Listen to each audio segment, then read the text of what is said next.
Hi, welcome back guys. This is your friend, the MHA What If with another fanfiction.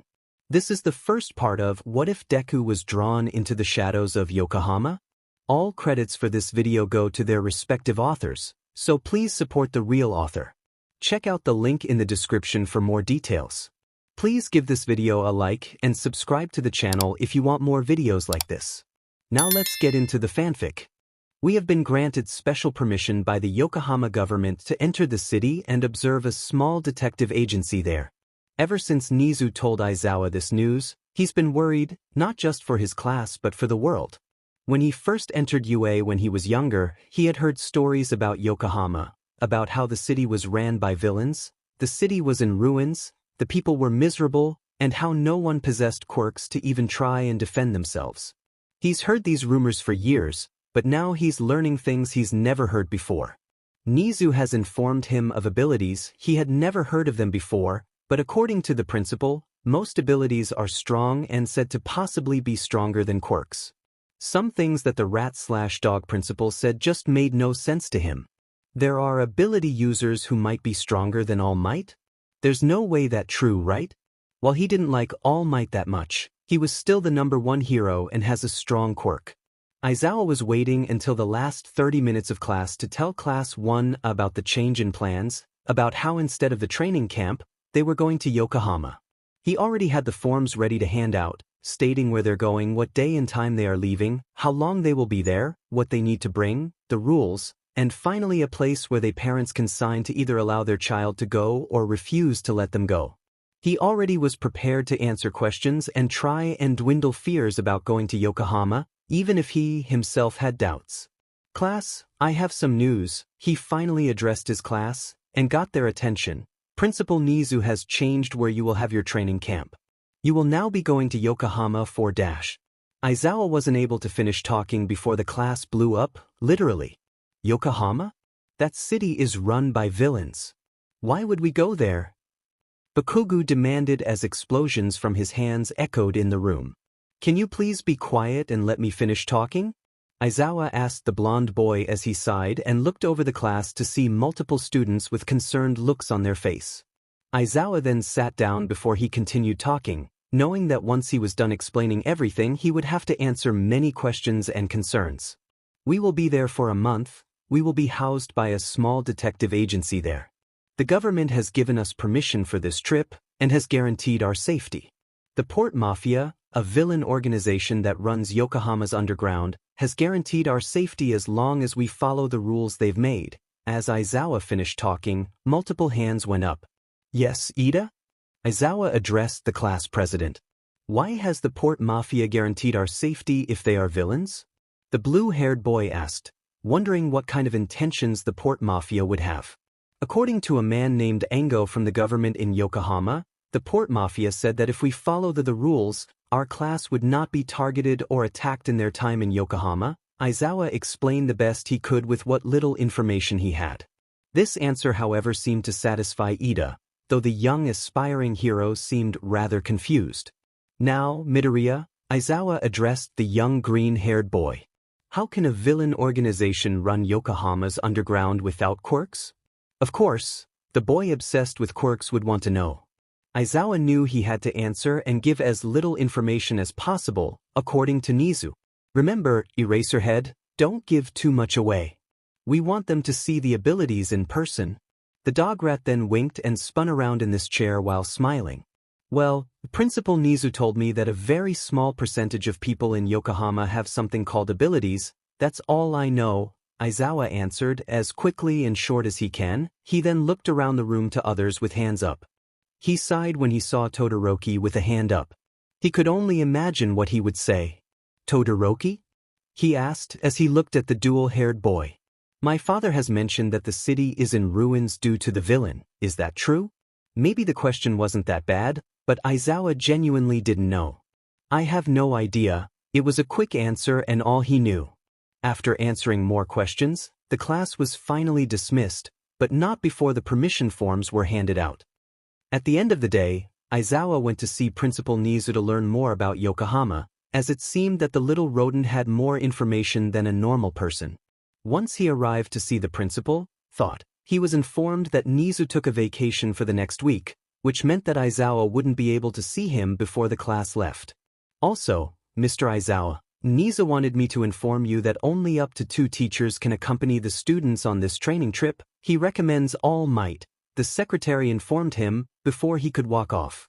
Aizawa only nodded at her, acknowledging the statement, before he walked away completely, to inform the number 1 hero of the trip. It didn't take long for him to find All Might. He was in his classroom, looking like he was waiting for him. "Ah, Aizawa, I was hoping you were still here," All Might started to say as he entered the room. "Nizu has informed me as of this afternoon, Class 1A's training camp have changed locations." "Yes, it has," Aizawa confirmed as he sighed. "Yokohama?" He watched All Might's face drain as he looked a little terrified. "Why would we take the students into Yokohama? It's too dangerous." All Might seemed adamant about it as he looked around the room. "I expected refusal, but not of this level," Aizawa said as he watched the hero closely. "No, you don't understand. Last time any reliable information came out of Yokohama, it was a half-dead hero who informed us that the city was completely ran by the port mafia." This information made Aizawa raise his eyebrows at the man. "Are you sure?" Aizawa asked, wondering if Nizu lied about the government in Yokohama. Yes, the hero was quite clear. As soon as the barrier was weak and they entered it, they were attacked from all angles, by a man and his subordinates. Out of 12 heroes that went in, only 1 came out and he ended up dying from his injuries shortly after. All Might informed the other hero as he looked conflicted. "What if things have changed since then?" Aizawa asked, hoping for good answers. "Well, granted that event took place nearly 5 years ago, it's quite possible things have changed within the barrier," All Might said, as he looked to have calmed down some and not darting his eyes around the room, as if he's about to be attacked. "Also, All Might, did Nizu inform you that you will be coming on this trip with Class 1A and myself?" Aizawa asked the hero before he could walk out. "Yes, I was also told that 2 members of the armed detective agency would be here tomorrow afternoon to pick us up," All Might said to the teacher. Aizawa nodded, and this was when All Might exited the room, leaving the underground hero to himself to think. The next day came, and surprisingly to both Aizawa and All Might, all students had their permission slip signed. "My father said that this trip would be a great opportunity to learn about Yokohama," Todoroki explained as he handed in his slip. The old hag didn't even read half of the letter, she just signed it. Bakugo scowled as he laid his slip on top of Todoroki's and glared. "All Mom said was to be careful," Midoriya said, smiling bright like usual, and handed in his slip. And the rest of the class was basically the same. "So, did you all read the rules and understand them?" Aizawa asked the class as they sat in their classroom, waiting for the 2 ADA members. "I did, sir," Ida called out, with his hand up, along with only a handful of students. "Please tell us, Ida," Aizawa said, and gestured for the class president to stand up. "Absolutely no quirk usage, don't run into random alleyways, don't go to Suribachi City, and never go out after dark alone." As Ida told the class the rules, a few students looked concerned. "We can't use our quirks. What kind of nonsense is that?" Bakugo asked, more like yelled as he looked at Aizawa. "If you don't follow the rules while we're there, you will be banned from Yokohama for as long as you live," Aizawa explained more as he observed the class.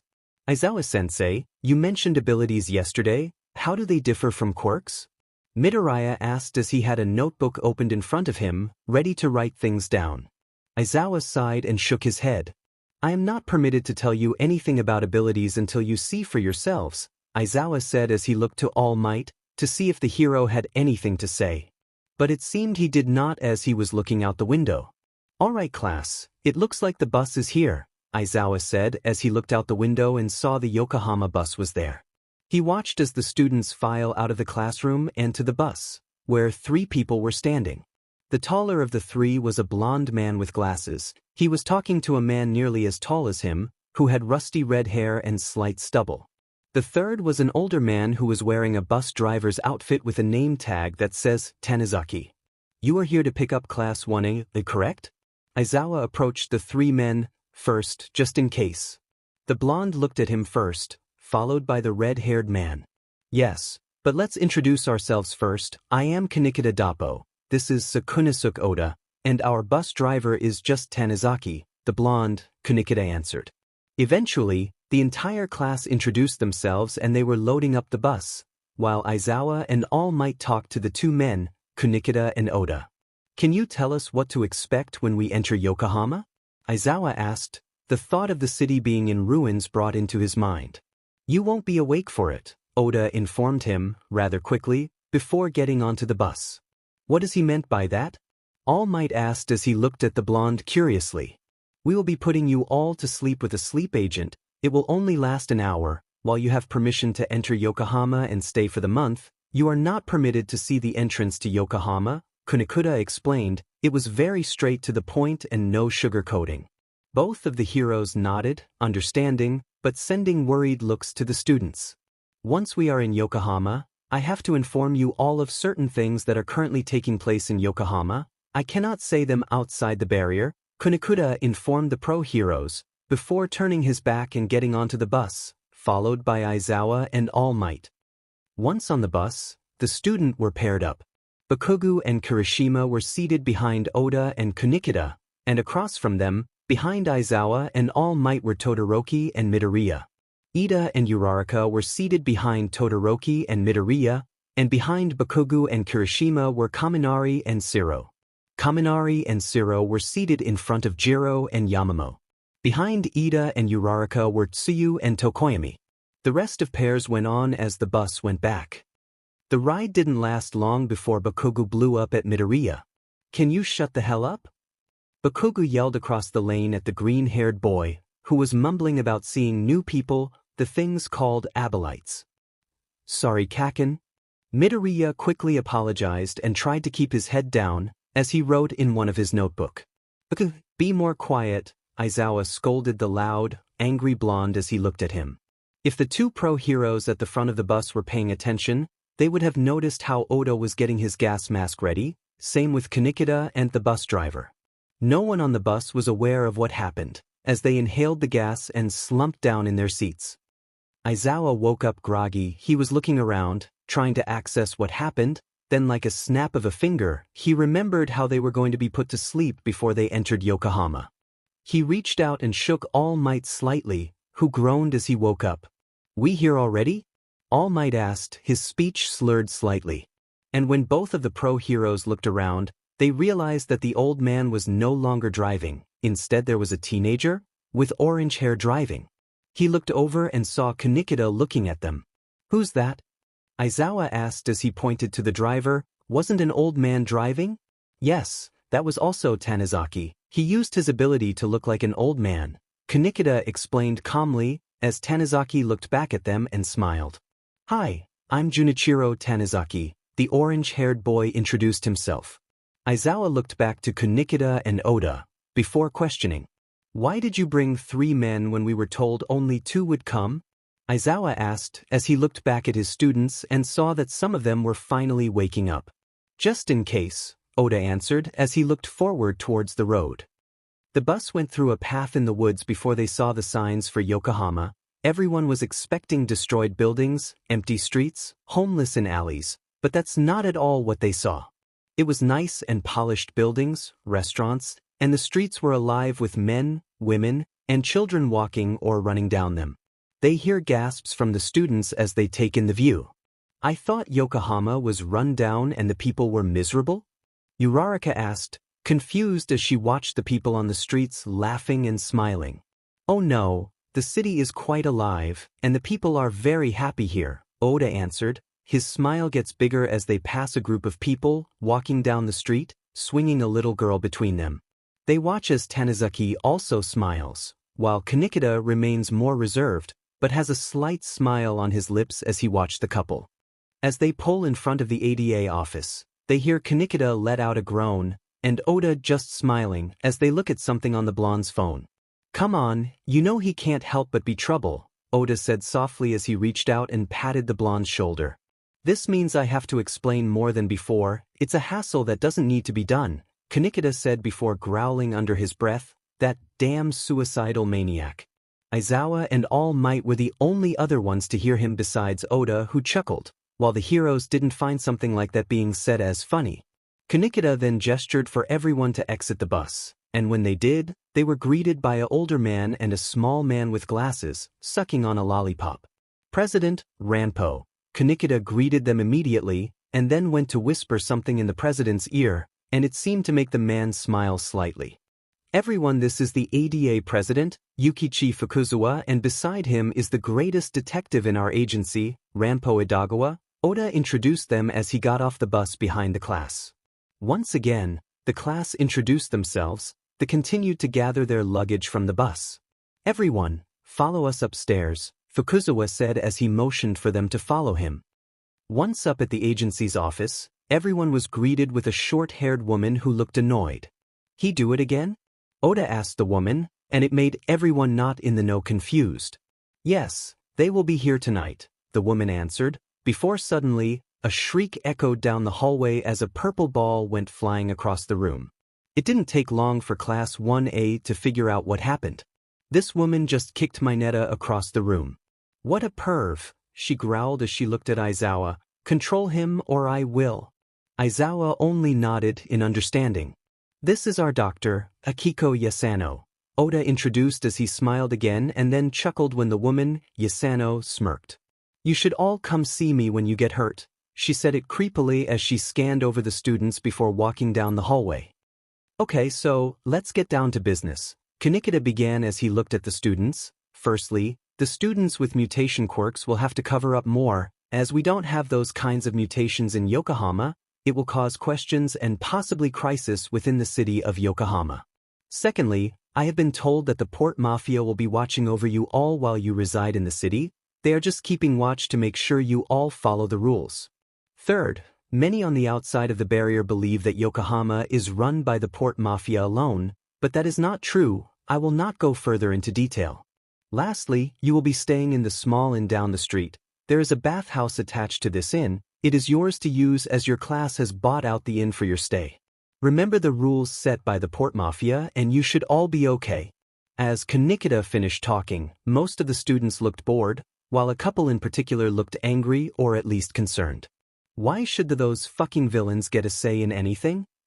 A blonde spiky-haired boy, Bakugo, Kanikita's mind supplied, yelled at him.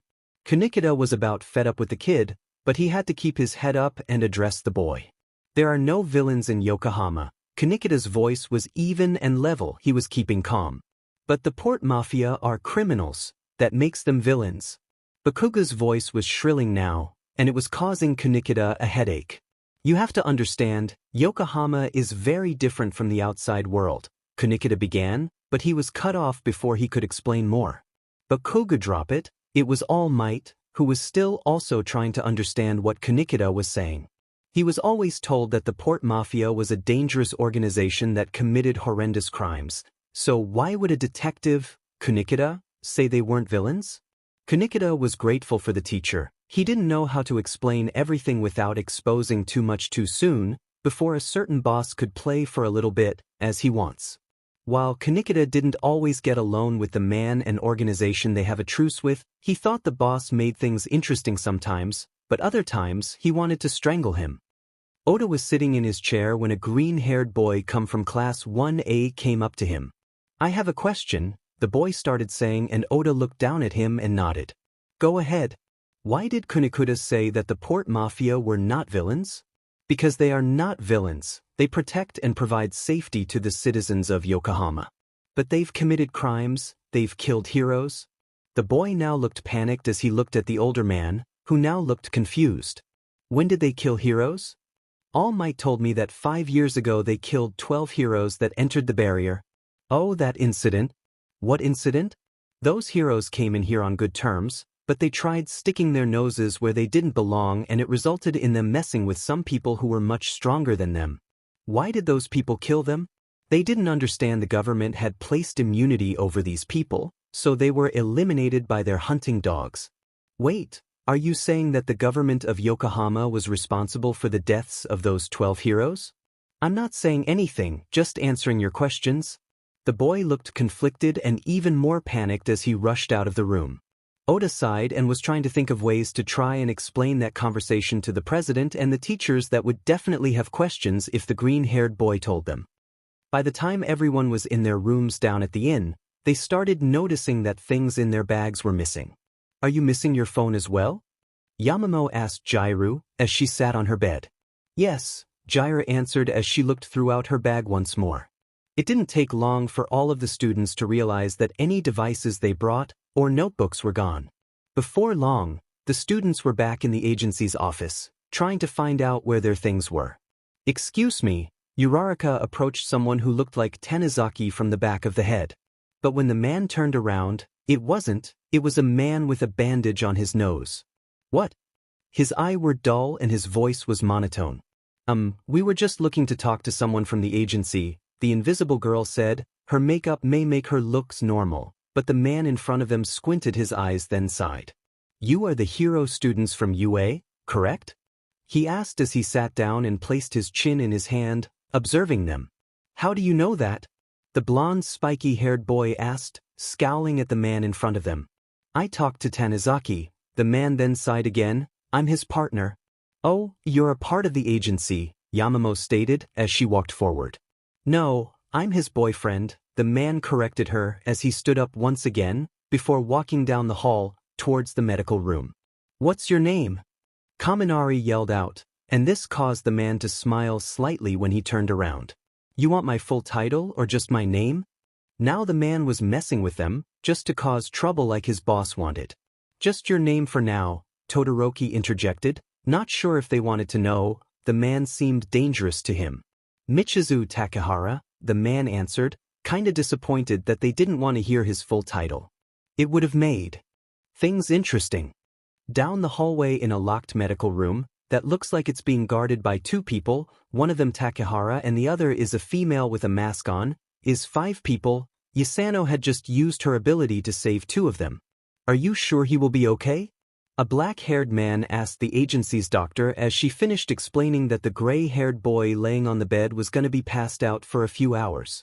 Yes, he's completely healed, you don't need to worry, Yasano tried to reassure the young executive. What about Chibi? This is the longest he's been out after using corruption, a brown-haired man said as he got up from his chair that was sitting by the bedside of a ginger-haired young man. I think he just passed out from exhaustion, he should be fine, Yasano said, softly, trying to soothe the light panic that only showed in the man's eyes. There was a light knock on the door which caused both of the men in the room with Yasano to take almost protective stances over their passed-out partners. When Yasano cracked the door open, she was greeted with Takahara, who looked bored. Those hero kids are here looking for someone from the agency. His voice was quiet as to not alert anyone, probably to not disturb his boss and the executives in the medical room. I will be out in a moment to deal with them, Yasano informed him as she glared slightly. She was in the middle of something important, more important than whatever those children have going on. Once she was finished with talking to the boss and black-haired executive of the Port Mafia, she walked out and saw Class 1A looking down the hallway with curious looks on their faces. Did they tell you what they wanted? She asked Takahara as she looked at him. No, just that they wanted to talk to someone from the agency, Takahara informed her as she scowled slightly before walking down to them. As they saw her coming, they were alert and looking at her. You children are interrupting my job, she started, her voice dripping with venom. Well, someone stole some of our stuff, Bakugo said as he scoffed, looking annoyed. Lives are on the line and you children are worried about missing items? Yasano asked, her eyes holding nothing but rage. They stole our devices and notebooks, basically anything used to communicate or write on, Ida explained calmly, sensing the deadly aura coming from the doctor. The Port Mafia confiscated those items while you were asleep on the bus. A female voice came from down the hall, the voice belonging to the masked woman who was now walking down to them. Why? They have no right to do so. The blonde boy blew up, almost activating his quirk. He was so angry. Because no outside devices are allowed in Yokohama and you are not allowed to write down what you see or hear here, the woman explained, and Yasano, deciding that the masked woman would handle this, went back down to the medical room. The woman looked calm and she seemed dangerous. There was no way she was just a simple girl. So who are you anyways to know any of that? Bakugo asked, now glaring at the woman, who returned his glare with what looked like deadly intent. Who I am is none of your business. Her voice was flat and held no emotion as she addressed him. The class was slightly unnerved by her as she just turned and walked back to Takehara, who was still standing in front of the door.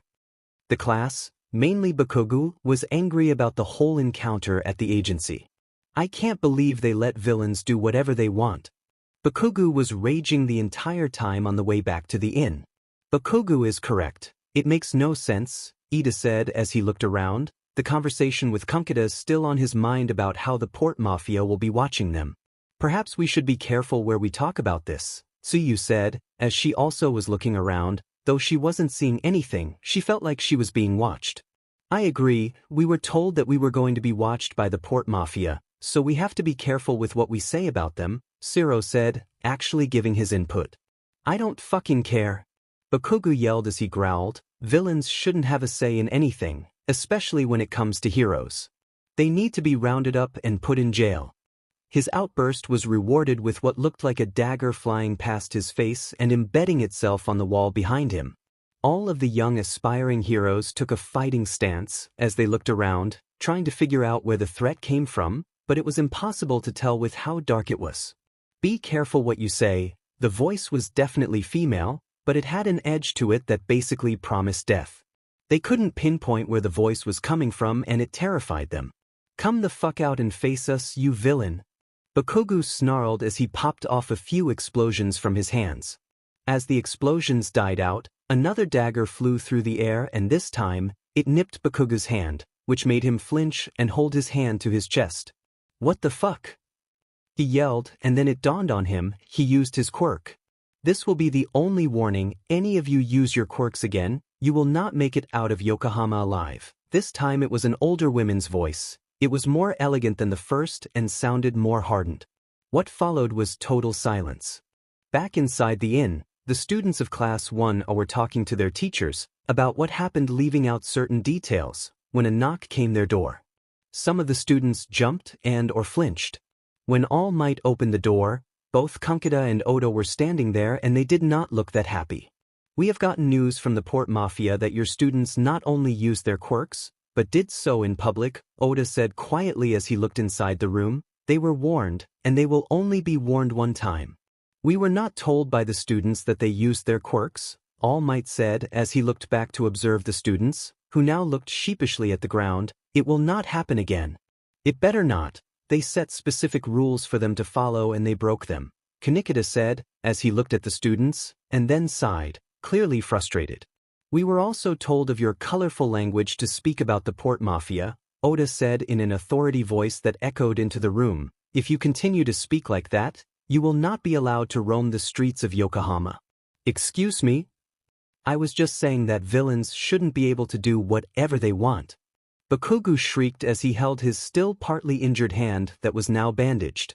They earned that right because of all they do for Yokohama, Oda explained calmly, having no energy to argue with the hot-headed blonde. How do villains earn any rights? All they do is cause harm and kill innocent people, Kaminari said quietly from his place beside of Bakugo. The port mafia may not be perfect, but they protect the city and most of the citizens love them, Oda tried to reason as he looked at the young heroes. So they can kill heroes when they come into the barrier? All Might asked, an eyebrow raised and the little green-haired boy squeaked. The port mafia didn't do that, was all Oda said. His voice was hardened now, as if expecting a fight. Then who did?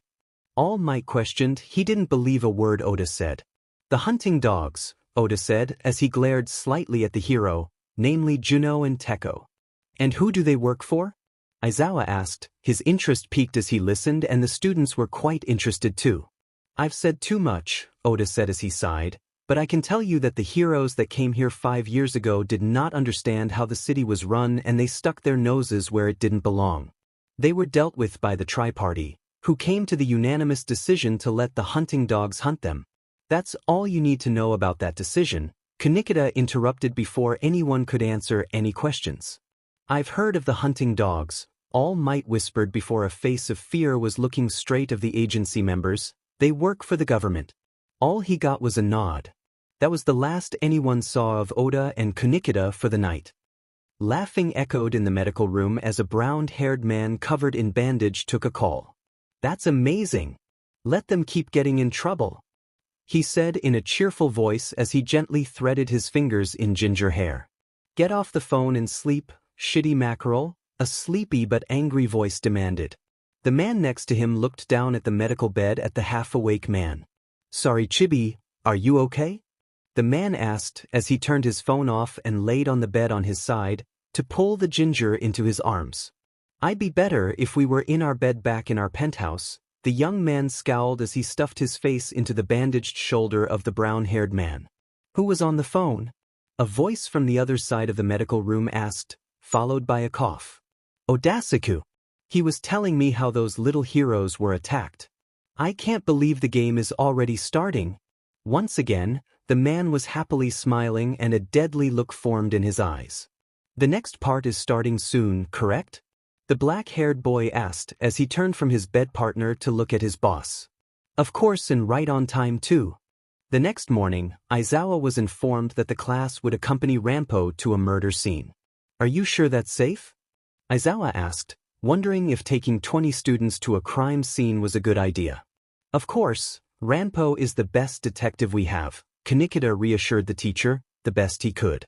Without any of the heroes knowing, the next game has begun. Rampo was waiting for the class and the hero teachers at the scene, with a rather tall man that had a raccoon sitting on his shoulder. When the class caught sight of them, they were smiling at each other and the raccoon was moving between the two, as if confused about where it was going to rest. It eventually ended up on Rampo's head, with the other man fawning over how cute the sight was. Ah, my love, Carl loves you, the man gushed as his face tinged with bright red. You are adorable, Rampo whispered softly as he looked up at the man and smiled slightly, and so is Carl of course. And you know it's true when the greatest detective in the world says it. The taller man's face became a deep red as he swayed slightly. Don't say such things in public. The man was embarrassed as he gently shook the small man. Rampo just chuckled and continued to smile. Ah, there's Class 1A, Rampo said, pointing to the group of students. As the class got closer to the couple, they watched as the raccoon looked over to the tall man and immediately jumped back to him. This is Po, he's going to come with us today, was the only introduction they got from Rampo as they walked down the alley, where they soon saw a couple of cops surrounding a body. Ah, Rampo, a police detective greeted them as he walked over. We have no clue what happened or how the body got here, but we know the victim's identity and the body was dumped here. Rampo nodded and Po walked further to the body, observing it, before sighing. Po, darling, we're going to let them try and solve the case. Rampo happily announced as he walked over to the body with Po. Huh. Po sounded confused as he looked down at the small detective, but you were requested because of who the victim is. But it's so easy to find out who killed him, Rampo whined slightly, before looking back to the class, who looked shocked. Besides, they're here to learn how we do our jobs. Po seemed to understand as Rampo smiled up at him. Of course, the game, Po whispered. No one but Rampo heard him. All Rampo did was nod. I love these kinds of games. Rampo then started snacking as he smiled. As the students came closer, they were questioning the agency's detective on why they had to try and solve the case. We know nothing about this person, Ida said as he looked confused. His name is Kiyoshi Ito, Rampo said, as he continued to snack. He is a former Port Mafia member. So obviously, someone from that villainous organization did this. Uraraka stated as she clapped, as if she solved the case. Po shook his head and looked down to Rampo, who had an unreadable face. We'll give you 30 minutes to try and figure out how he died and who did it, Rampo said as he wrapped his hand around Po's and pulled him out of the alleyway. Wait, Rampo. I requested you, not these children. The police detective yelled after the young man, before sighing when the men walking out of the alley didn't even stop to acknowledge him. The man looked angry as he scanned over the children. Do you know any information on this man? Todoroki approached the man and stared at him. All I know is that he saved a bunch of children during the guild's attack a couple years ago. That was the only information that the man gave them as he looked down at Kiyoshi's body, leaving out vital details. Why is he a former Port Mafia member? Did they kick him out or did he leave? Siro asked, curious as to how the man left the Mafia. He thought once you entered an organization like that, You don't leave or weren't allowed to. No one knows. We just know that he was removed from the active members list after the guild's attack. When the name said that, it made the class curious and just have more questions. Stop asking all these dumbass questions, it's obvious who did this. Bakugo growled, his voice echoing in the alley. It was those villains that no one will do anything about. Now we can. The police detective looked to be conflicted when the blonde said this, and the students caught his expression. I don't think that's the case. When the detective said this, it made the class look confused. Why not? It would make sense. He used to be one of them and he left. He would be considered a risk to them because he knows everything about them, so they killed him to keep him quiet. Mina's voice was determined as she explained her reasoning, with the rest of the students agreeing with her. Midoriya was the only one who was truly conflicted. Since he arrived in Yokohama, he has questioned many things, especially after hearing Oda and Kunikida talking about how the city is run by what seems to be called the Tri-Party. Is it possible the Tri-Party did this? His question was innocent, but it made the detective glare at him. No, the Tri-Party only gets involved with massive incidents. The detective's voice was on edge and he obviously didn't want to talk to them. Maybe it was just an enemy he made when he was with the Port Mafia? Kaminari wondered out loud. The students were arguing by the time Ranpo and Po got back to the crime scene. Did you all figure it out? Ranpo asked, a lollipop in his mouth, as Po and Carl followed behind him. It was the Port Mafia? No, it was the Tri-Party. It was an enemy he made while he was in the Mafia? At all the different answers, Ranpo chuckled and Po was petting Carl. It was his lover, Ranpo revealed as he walked over, a cheating lover who used her other lover to commit the crime. What? The students were confused and so was the police detective. He was stabbed a total of 43 times by his roommate who Kiyoshi's lover was having an affair with, Ranpo revealed as he observed the body once more. We spoke to the lover and roommate just moments ago. They claimed that they didn't know what happened, a police officer said, as he walked over. Go and arrest them, the police detective commanded. In the end, Hanako Watanabe and Jiro Suzuki were arrested and almost immediately admitted their crime after being faced with Ranpo.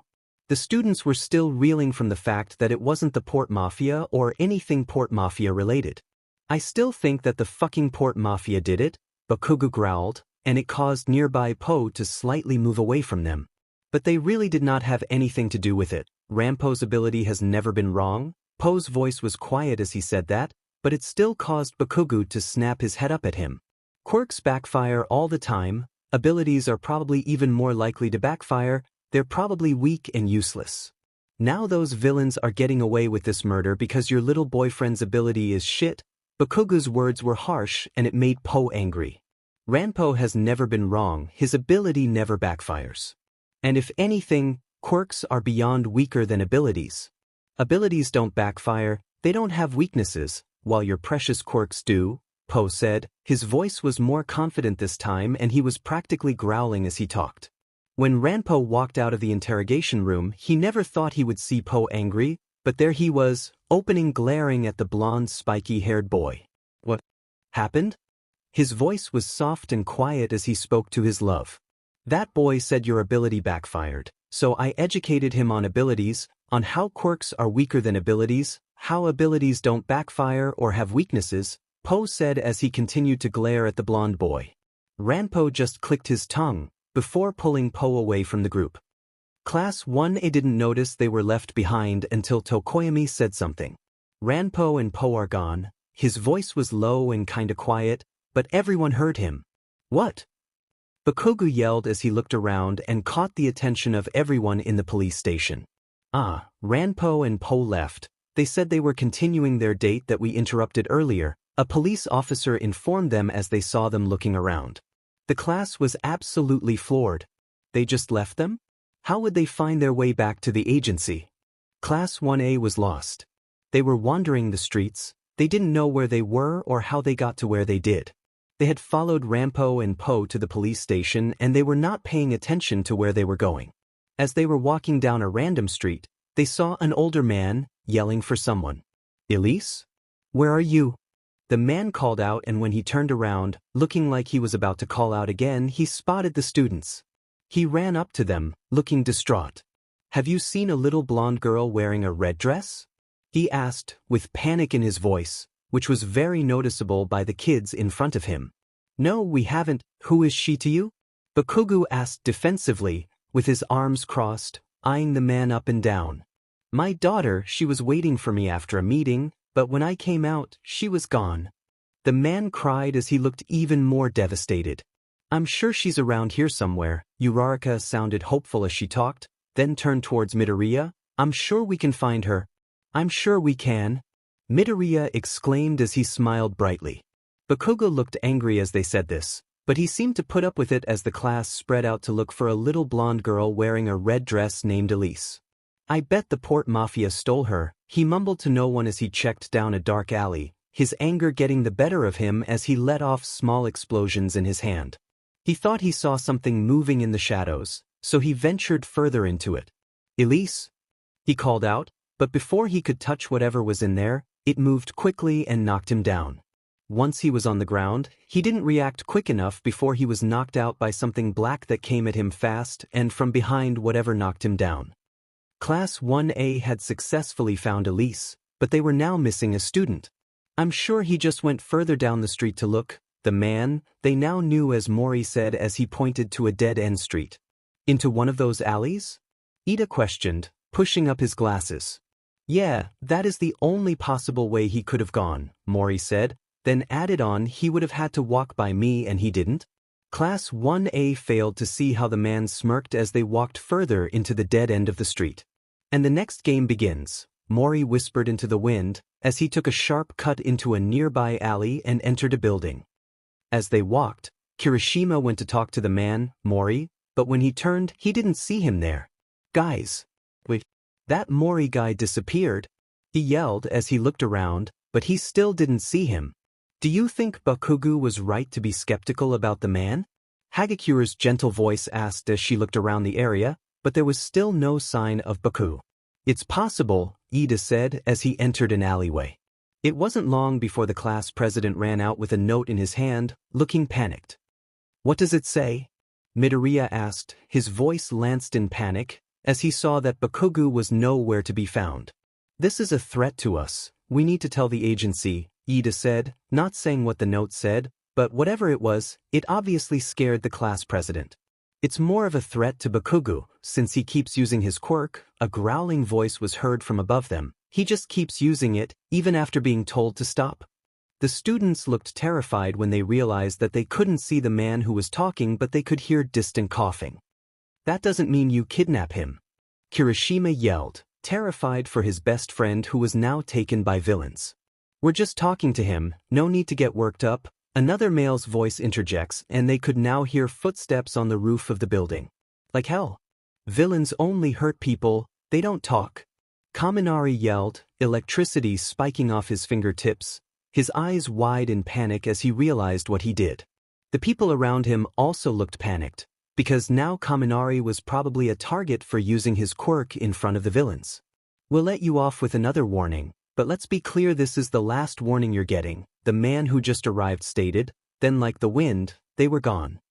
Somewhere in an office located on the very top floor of one of 4 buildings, a man covered in bandages was sitting with his lover as they talked about the new predicament that their subordinates got them into. They deviated from the plan, the ginger on the brown-haired man's lap explained, as he looked down at the report in front of them. They only deviated a little bit, the man explained. The only deviation was them talking to the students. That won't change much. They could recognize them in public if they talk. You shitty mackerel. The man yelled as he glared slightly at the report in front of them. Also, how did you get this approved by Ango? He offered me a deal, the man said as he smiled. So what you mean is if the government takes the blame for the kidnapping, the Port Mafia will be on their best behavior at the next tri-party dinner, the ginger stated, as if he already knew. Exactly. The bandaged man was far too happy, the ginger decided. What if it backfires? It won't. I made the perfect plan. How can you be so sure about that? Have my plans ever backfired before? Ango Sakaguchi was dreading the day after he talked with Osamu Dazai for hours to come up with a plan without causing too much psychological damage to the hero student. Are you sure this is a good plan, Ango? Oda asked as they stood outside of a metal door. I know you think Dazai's plans are sometimes outrageous, but this one is actually pretty tame compared to the last plan, considering the fact we kidnapped a hero student, Ango said, sounding exasperated. You're right about that. This is pretty tame compared to the last time he came up with a plan. The new Sukoku duo nearly killed members of the hunting dogs over a misunderstanding in his plan, Oda sighed, before continuing, why didn't Dazai tell Juno or Teko about the plan? He thought they wouldn't cross paths, but they did, Ango said, then sighed. If that plan backfired and it only happened a few months ago, why is Chuya letting him continue with this one? Oda asked, knowing Chuya wouldn't risk such plans failing. He doesn't know. Dazai made everyone involved swear to secrecy, Ango said, as he laid his head slightly on Oda's shoulder. You tired? Oda asked as he slowly brought his hand up to card his fingers through Ango's dark hair. Yeah, been up for a day, just trying to figure out a way to explain why we, the government and Special Division for Unusual Powers, have Bakugo and not the Port Mafia, Ango explained, and Oda sighed at the explanation. You figure something out? Yeah, but I might need help. Of course, anything you need. The ginger known as Chuya Nakahara was angrily stomping through the halls of the Port Mafia headquarters, trying to find his husband, Osamu Dazai. I know you're hiding somewhere in here, Chuya sang as he walked, the floor rumbling. As he continued down the hall, he made his way to their shared bedroom. Once he opened the door, he finally found him. Posing on their bed, naked, with rose petals strewn around the room. Oh, Chuya, what an unexpected surprise. Dazai greeted him like he didn't set this entire thing up and made his short husband chase after him. You shitty husband. Chuya growled, before sitting down onto bed. You could have just invited me to bed, instead of telling me I am involved in the next plan and I need to interact with the hero students just to make me chase you here.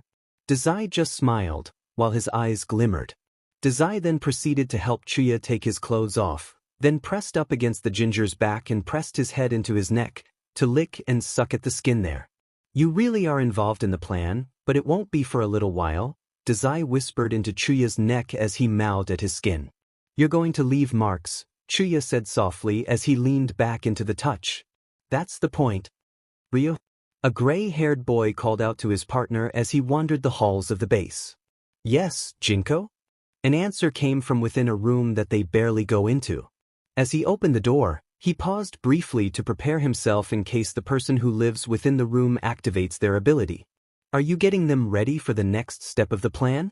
Atsushi asked quietly as he walked in and continued watching as Akutagawa finished getting Q and his doll ready.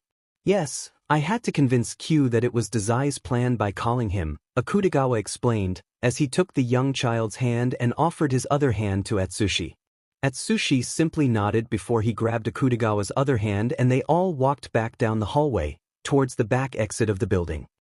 Ango and Oda walked into the agency's office side by side, and saw All Might and Aizawa looking panicked as they talked to Ranpo and Po. What do you mean you just left them? The blonde hero asked, panic in his voice, but he was demanding answers. They were being ignorant, Ranpo simply stated, but still chewing on his snack while sitting on his desk, and Po and Carl sit in his chair at his desk. How so? Aizawa asked in a lazy voice, but everyone could hear the panic laced underneath it. They were saying that Ranpo's ability is weak and useless and probably backfired, because the real culprits were not the so-called villains from the Port Mafia. Po pouted as he started petting Carl again, but Ranpo's ultra-deduction ability has never been wrong and it has never backfired. Both of the heroes now looked furious for some reason. You left them alone because of a petty argument? All Might questioned the man behind the desk, his tone angry, and it made Po flinch slightly. They had no right to question my ability or be mean to Po, Ranpo fired back, and for the first time since the heroes met the man, he glared at them. That's when Oda and Ango decided to make themselves known. Hello, Ango greeted them, causing everyone in the office to look at them. Who are you? Aizawa questioned, his voice angry as he slightly glared at them. I'm Ango Sakaguchi from the Special Division for Unusual Powers. As Ango said that, the heroes suddenly were less tense and stopped glaring at him. What are you doing here? Kanikita asked, as if he didn't know the reason. We have a Katsuki Bakugo at our facility, Ango informed them as he glanced at the heroes once more to see their shocked faces. What about the other students? Aizawa asked. His hopes of all of the students being found were about to be crushed. He was detained for using his quirk in public. The other students are somewhere in Yokohama, Ango stated, as he then looked at Oda. Oda here has decided, since Bakugo was warned once before coming here and again once when arrived, not to use his quirk, and he continued to use it twice afterwards, that he is to wear a quirk-canceling collar. The heroes in front of them looked shocked. What if those villains from the Port Mafia attack them again? And when All Might said this, Ango looked at him confused. The Port Mafia are not villains, Ango stated calmly. Before trying to continue, they are a part of the Dash. He was cut off as the door to the agency flung open. All Might. Aizawa-sensei. It was Midoriya yelling as he came through the door, looking panicked. Midoriya, my boy, what's wrong? All Might asked the green-haired boy, although he was pretty sure what made Midoriya panic. Kaken was taken by villains. Midoriya yelled as he finally looked around the room to see most of the people inside it were calm and not really reacting to the news. He wasn't taken by villains, Oda explained calmly. For one, villains don't exist in Yokohama, and two, because it was the government who took him. The look of dread came over Midoriya at the mention of the government. The hunting dogs took him. We have to save him before they kill him. Midoriya was yelling now again as he looked desperately at All Might and Aizawa. No need, he is down in my car with an unremovable quirk-canceling collar on him, Ango explained, sighing. He was already tired of these heroes. Who are you? A voice from behind Midoriya asked. It was Todoroki, who looked apprehensive. I'm the head of the Special Division for Unusual Powers, Ango explained, already tired of introducing himself to these people. Why did you guys take him? Midoriya asked, and now the rest of the class was inside the office, listening. He was warned multiple times not to use his quirk. He continued to use it twice that we know of, Ango explained as he clenched his jaw. I thought those were just the Port Mafia's rules, Yamamo said, as he looked confused. As I was about to tell your teachers, the Port Mafia is a part of the tri-party system, explained Ango, before continuing. The government rules the day, the detective agency rules the twilight, and the Port Mafia rules the night. You gave power to villains? A curious Kaminari asked, his face scrunched up. They are not villains. The citizens of Yokohama trust them more than the government, Oda said, as he backed up Ango. The students just let it go, as these people were not seeing that the Port Mafia were villains, and it seemed like they were brainwashed, even the government. Can we have Kaken back now?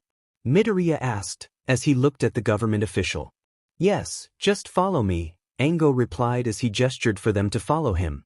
Once Bakugo was out of the car, he finally started to stir and wake up. What the fuck happened? Ango was driving down the road when he got a call.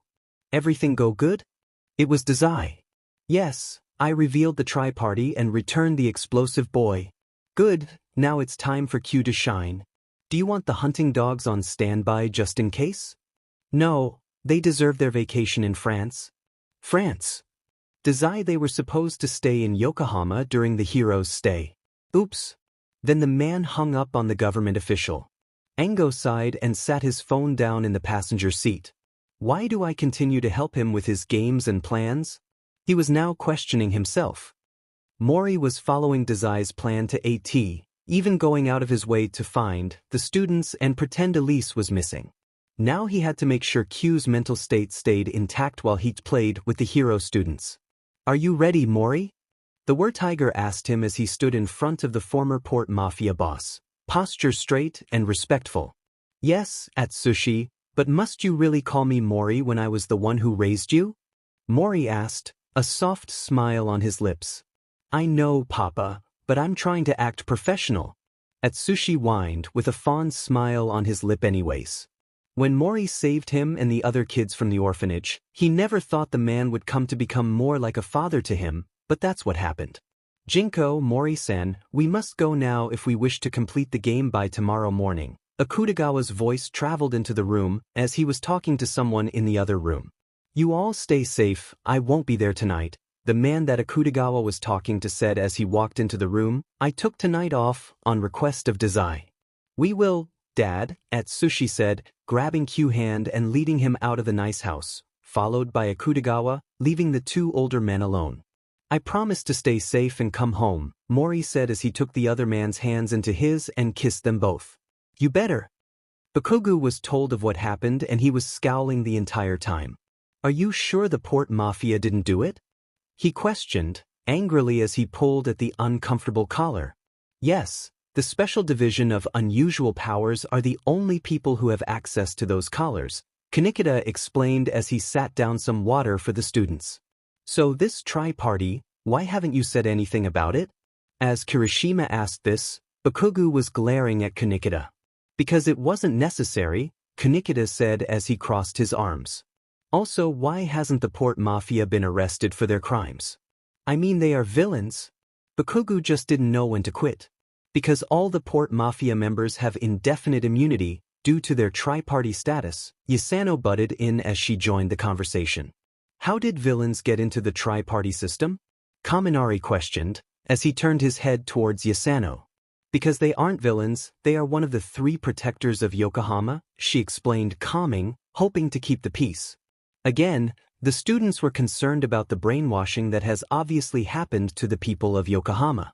No one knew what was happening. One moment Class 1A were in Ida's room at the inn, discussing the Port Mafia and ways that one ability user could brainwash an entire city, when all of a sudden Bakugo started hitting Kaminari, the person who was sitting right next to him. Get away from me, was all Bakugo was saying, and it sounded like he was about to cry. He just kept repeating, get away from me. And just like that, it seemed the aggression was contagious as multiple people from Class 1A started fighting and saying things that made no sense. Good job, Q, Mori said, ruffling the child's hair. How did you manage to touch all of them? Atsushi asked them as he squatted down to talk to Q. While they were walking back to the inn, I walked by each and every one of them, making sure they all made contact with me. Once they said this, Akutagawa smirked. And they didn't even notice. The black-haired young man sounded proud. Dazai got the text as he was laying in bed with a sleeping Chuya wrapped in his arms. Q did the job. All of the hero students are fighting inside the inn. It was a text from Atsushi, his ever-reliable subordinate. Any of them using quirks yet? Dazai asked as he watched Chuya stirred from the loss of contact, so he gently wrapped one of his arms around the ginger's waist and continued to watch his phone's screen. Not yet, but it's progressing greatly. Now Dazai knew that he was texting Akutagawa on Atsushi's from the way the person texted. He smiled at the thought. Good, let me know when it progresses, Dazai replied, and laid his phone back down to wrap Chuya back into his arms and nuzzle the back of his head. Not even 5 minutes later, they saw the electricity. It encased the room the students were in, and it made the Port Mafia executives outside of the inn smirk. It's progressed, Akutagawa stated, as he gently took the Jinko's phone out of his hand and sent a quick confirmation text to Dazai. He received a smiley face back. What did Dazai say? Mori asked as he sat beside Q, who was focused on his task at hand, causing trouble for Class 1A until they used their quirks.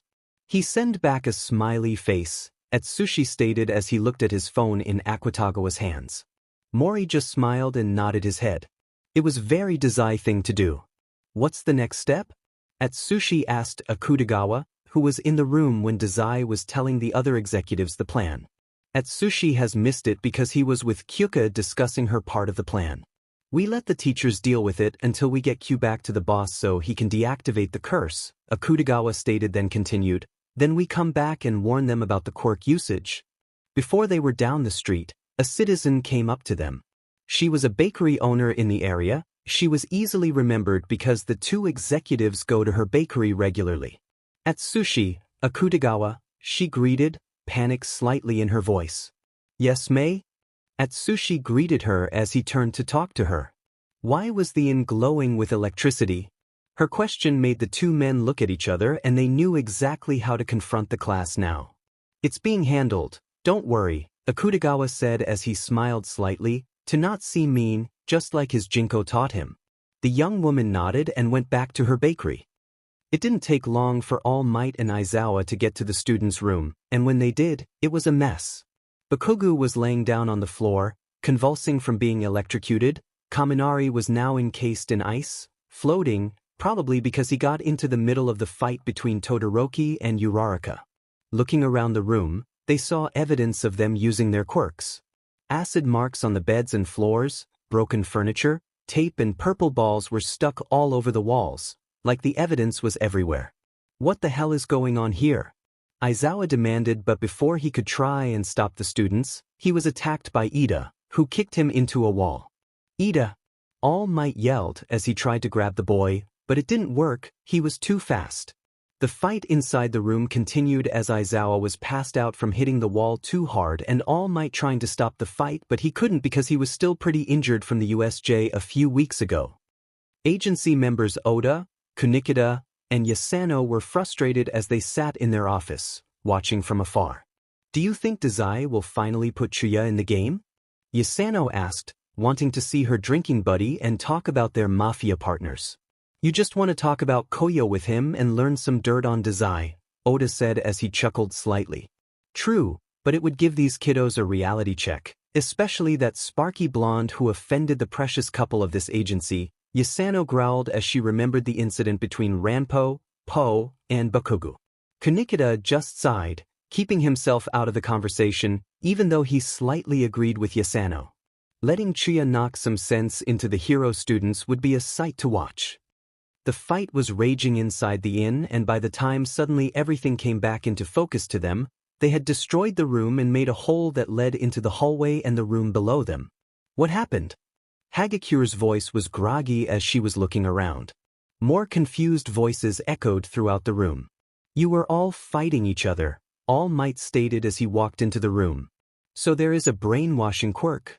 Midoriya exclaimed as he looked around to his peers. No, this was much different from what is going on, Aizawa stated as he walked inside the room, holding his check where he was kicked by Ida. This was like an aggression quirk.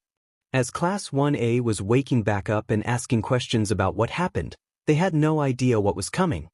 Back inside one of the 5 buildings of the port Mafia operates out of, was 2 men walking to meet their boss. When is Chuya joining in on the fun? Atsushi asked his partner as they walked to the huge double doors that led into the boss's office. After we talk to them, most likely, but they are sending someone else with us to warn the class, Akutagawa replied, as he looped his pinky finger with Atsushi's. At this little act, Atsushi started smiling. Do you know who? Most likely Kyuka. That's a good choice. It is, though I personally would have loved to see their reaction to Takehara since they are aware he's in a relationship with Tanizaki. I love that kind of drama. We can't have that kind of drama yet. Atsushi scowled slight, before whispering under his breath, you can tell who mentored you. Akutagawa decided to ignore that and keep walking, although Atsushi wasn't wrong in the slightest. Ever since he was 14, and he was trained by Dazai, he grew to love drama as much as his mentor. Being the man he was, Dazai had already come up with a plan to stir the pot a little bit. Are you sure Tanizaki is okay with this? Chuya asked Takehara, more worried about the relationship between the boys than the game his husband was playing. He thinks it'll be funny, the younger boy stated, before smiling. Everyone but the heroes know about us. It's not like we're coming out.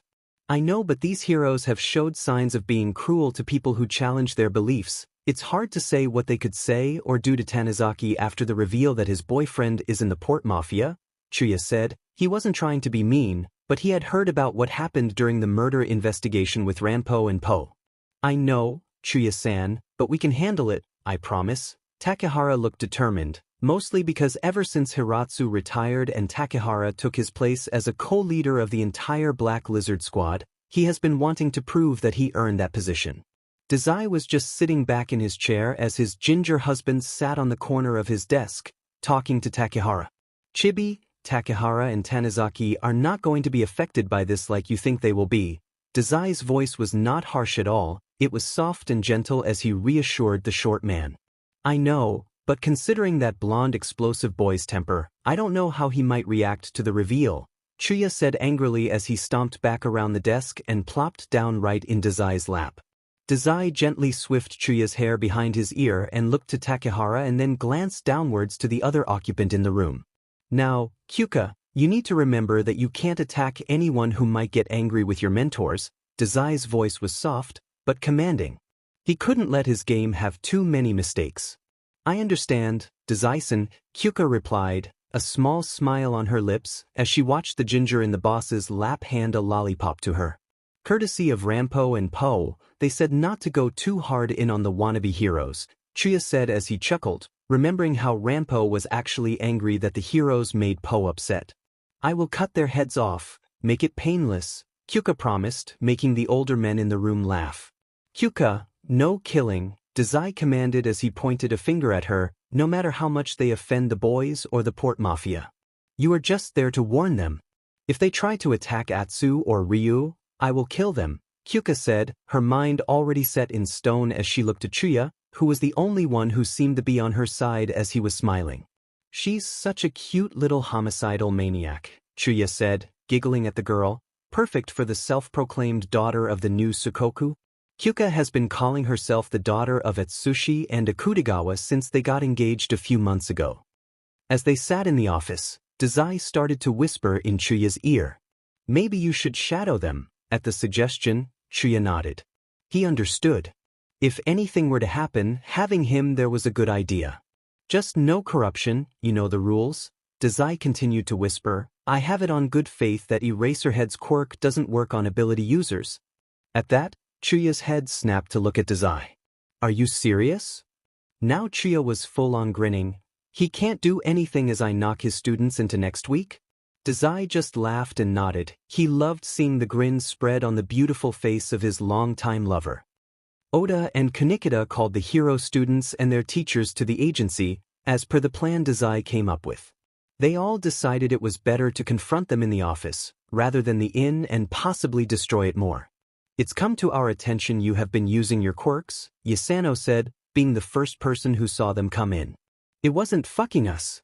It was the port mafia. Bakugo yelled, almost getting into Yasano's face, but before he could, he was thrown backwards in the wall by what looked like an invisible force, if it wasn't for the slight red tint around him. You best calm down, you damn Pomeranian. Everyone in the room got in fighting stances, and when the 5 people entered the room, they looked like trouble. The first one that came in was glowing a slight red. He had ginger hair and he was glaring at Bakugo, who was still being held against the wall. The one beside him was a black-haired boy who was glaring at them, instead of the blonde, and he looked pissed off. A gray-haired boy just looked annoyed that he even had to be there. The only girl with them looked almost emotionless if she wasn't glaring at Bakugo. And of course, they recognized Takehara, who looked a little bored. Who are you? Aizawa demanded as he activated his quirk, but nothing happened. The men's ability didn't nullify. He looked absolutely shocked as the ginger-haired man's face widened in a feral grin. What's wrong? Your little nullification quirk isn't working? The man taunted before turning to the man beside him, the black-haired boy. Add another quirk usage to our list. Of course, Chuya-san, the man said, pulling his phone out and typing on it. The class of young aspiring heroes looked angry as they watched how the group was acting. It was like they thought they were better than them in every way. And they were terrified at the fact that Aizawa-sensei's quirk wasn't working. How? One of the students muttered as he looked at Chuya. He didn't understand. Quirks were supposed to be powerful. Abilities are stronger than quirks. You've already learned this from Po, Yasano said, as he looked over at Chuya. I thought you were not getting involved yet? Chuya scoffed as he finally let his ability go off of the spiky blonde. Well, that was before this dumbass tried to attack a tri-party protected doctor, Chuya said angrily, as he once again glared at the blonde gasping for air on the floor. I'll ask again, just who are you? Aizawa asked, his voice hard, trying to figure out how someone could not be affected by his quirk. Everyone in the room who were not aware of who they were smirking slightly. We're the higher-ups in the port mafia. The girl's voice was soft as she spoke, but the class had heard that voice before. You're the one who attacked us a couple nights ago. Kaminari yelled as he pointed at her. You threw daggers at us. Yes, because you were disobeying rules set by the tri-party, she stated, glaring at him as she addressed him. The rules are to be obeyed. If they are not, we will call in the hunting dogs and let them deal with you. Everyone was frightened. First they attacked Bakugo. Then somehow Aizawa's nullifying quirk didn't work on the ginger, and now they were threatening to send the hunting dogs after them. As the Port Mafia stood there, staring at them, reveling in the fear on the students' faces, someone finally yelled out, "You're dating an agency member." It was Mina. She was pointing straight at Takehara. Wouldn't that go against the Port Mafia? A higher-up dating a detective? This caused Takehara to smile, which made the students feel hope that maybe now the Port Mafia members will now turn their attention to him and not keep coming after them. And then Chuya started laughing at them. "Really? You think we don't know?" he asked before turning to Takehara. "You've been together for a few years now and they think we don't know? It is quite funny, Chun, like I would ever keep such a secret from the Port Mafia," Takehara said as he smiled. "I believe I told you right after our first date." At the conversation happening right in front of their eyes, the students were beginning to panic, and of course someone had to start being a dumbass again. "How can you detectives just stand there?" It was Bakugo yelling again. "Villains are attacking. Do something."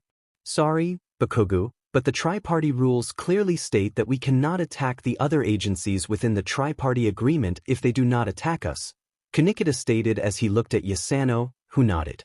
"I thought I knocked your little explosive ass out," Chuya growled as he looked at the blonde, that was still sitting on the ground, looking like he was in pain. It made the students and the heroes pale a little. "Now back to business," the gray-haired boy said as he stepped forward. "You all have now violated the rules that were set when you were given permission to come into Yokohama. Now you will be given options." "What does that mean?"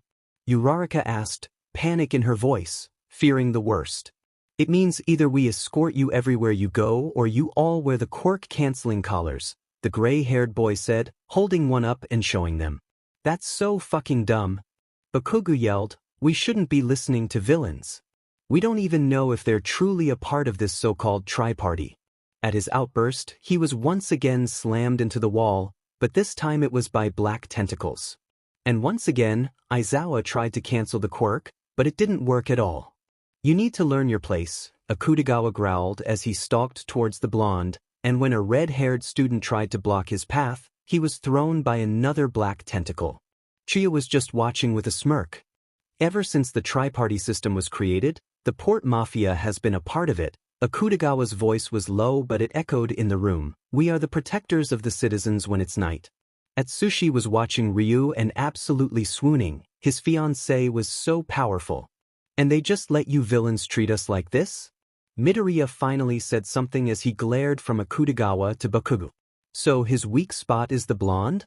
Chuya thought as he smirked.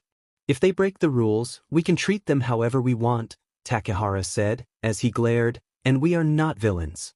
"Akutagawa," Chuya's voice called out and the black-haired boy stopped in his tracks and turned to the ginger. "It's time." Akutagawa's ability faded as he looked to the class. "We got multiple reports tonight of your quirk usage," the black-haired boy stated. "You destroyed the inn we paid for so you could stay here and you caused a slight panic within the area. You will now be given the choice of escort or quirk-canceling collar," Chuya said as he took the collar from Atsushi's hand. "Choose." All of the students looked at each other. Some were scared and shaking and others were glaring. "The collars," Ida said, being the class president, he decided to go with the option that would not include a villain escort. "Okay, the agency members will be putting them on you," Chuya informed them as he looked to Yasano who walked over and took the collar out of his hand. "Remember, any tampering with the collar could result in electrocution, greater than anything you've ever felt." Once the Port Mafia members were gone, the class and the teachers were asking questions. "How can you let those villains tell you what to do?" was the most common question, so Yasano answered it. "They are not villains," her voice echoed as she talked. "The citizens trust them more than the government and us. They help the city more than any other organization. To call them villains is an insult to everything they've done." "I don't understand how villains can manipulate an entire city." Midoriya's voice filled the room. His response shocked everyone, including his classmates. "They are not manipulating anyone," Oda chimed in, his voice hard. He couldn't believe what this kid was trying to say. "They genuinely care for the city and the people in it." "What would villains gain from it though?" Uraraka asked Midoriya, as though Oda never talked and it made him angry. "They want to take over the city, duh. That's all villains want." Bakugo snarled as he looked to the agency members. "Do you children listen to nothing?" Oda asked as he glared at them. He watched as the blonde boy rolled his eyes. We heard you, but that's ridiculous. Villains don't care about citizens, all they want is to cause destruction and death. Bakugo was now growling, and the more the kid talked, the more Oda got angry. Before Oda could say anything, the green-haired kid started talking again. And poor Tanizaki, at the mention of the young boy, all of the agency members present snapped their heads towards the boy. He's probably being manipulated into a possibly abusive relationship with a villain to get information on the detective agency. Yasano had to hold herself back as she balled her fist up, then she decided, fuck it. The green-haired boy never saw it coming, he was clocked right in the jaw. How dare you? You know nothing about their relationship. Yasano growled as she pointed down at the boy, and he should be grateful that she didn't have a weapon in his hands or she would have used her ability on him. The room was deathly quiet as Yasano sat back down in her chair and took a sip of her wine. Leaving the agency, Yasano knew she needed to be away from Class 1A before she really killed one of them. The implication that Takehara would abuse and manipulate Tanizaki was so out of character for the Port Mafia member that it made her angry. She's seen them together, was there during their entire relationship, saw how they treated each other. Takehara was completely besotted with Tanizaki and vice versa. She made her way to the luxury condo she shares with her wife, hoping that she was finally home so she could unwind. Making her way to the elevator, she entered their floor number, and on the ride up to their floor, she got a text. How bad was it after they left? It was Tanizaki. He wasn't worried about it coming out to hero students. He was worried about how they would view it, considering their beliefs. You don't need to know. It was bad, wasn't it? One of them implied that Takehara abuses and manipulates you. He'd never do that. I know. I lost my temper and hit him. I'm home now, hoping to calm down with Koyo. Okay, have a nice night. As Yasano put her phone up, the elevator finally opened and she entered the small hallway and walked to the door of the condo and put their security code in to enter. I'm home, she spoke into the door as she opened it. I'm making us some food. Koyo's elegant voice traveled through the condo from the kitchen. I got you a glass of wine, it's on the counter, my love. Yasano sighed contently as she walked further into their living room and made a turn into the kitchen, where she saw Koyo in her comfy clothes, working over a stove. You're so beautiful, Ko-chan, Yasano said softly as she walked up behind the woman and wrapped her arms around her waist and rested his forehead against Koyo's shoulder. Koyo wrapped one of her hands around Yasano's and squeezed it. What happened? And Yasano cursed Koyo's ability to be able to read her like an open book. Those snot-nosed hero kids, Yasano snarled as she tightened her arms around Koyo. What did they do now? They insinuated that Takehara is abusing and manipulating Tanizaki, Yasano whispered, the anger still stirring inside of her. As if that boy walked over 20 miles in the rain one time to bring Tanizaki lunch, Yasano laughed, remembering it as Koyo said it. Yasano and Koyo stayed quiet after that, just embracing as Koyo finished making their dinner. So what's the next step? Chuya asked as he laid down and curled into Dazai's side. It's up to the heroes, we still haven't gotten the report of what happened after you all left last night, Dazai said, pulling Chuya fully onto him. They might not report until in the morning, Chuya mumbled, nuzzling into Dazai's chest. Then get some sleep, chibi husband, Dazai said as he tightened his arms around the ginger in his arms. Chuya grumbled at the nickname, but stayed nuzzled against his husband. It's obvious they are basically love-bombing the citizens to make them feel secure, and then when they least expect it, they will attack and destroy the city, Midoriya whispered as he and a group of students were gathered in his and Bakugo's shared room at the inn. I bet that was why we were approved to come here. The government found out and they wanted heroes here to prevent it, Uraraka exclaimed, and clapped her hands. But why send us to the detective agency and not just send us to the government to brief us? Ida asked, ever the logical one of the group. Maybe they want us to take out the mole first. I mean, Tanizaki is dating a Port Mafia member, so maybe they can't do anything, like brief us because it might get back to the villains through Tanizaki. Kirishima was talking fast as he told the group his theory. That makes sense, Midoriya said, then he looked around the room. We need to find out more about Tanizaki and then take him into our custody and arrest him for being a traitor if the theory is true. Fucking finally. We can take on those villains. Bakugo yelled as he grinned and pumped his fist into the air. Class 1A were unaware of the listening devices in all of their rooms, and that night it just so happened that the person listening to them was Tanizaki. He was shocked. They thought he was a traitor to the agency? He was immediately texting Kunikida about the development. Those heroes think I'm a traitor. The text was very simple, but it didn't get a reply, so Tanizaki naturally just thought maybe Kunikida was with his long-term lover.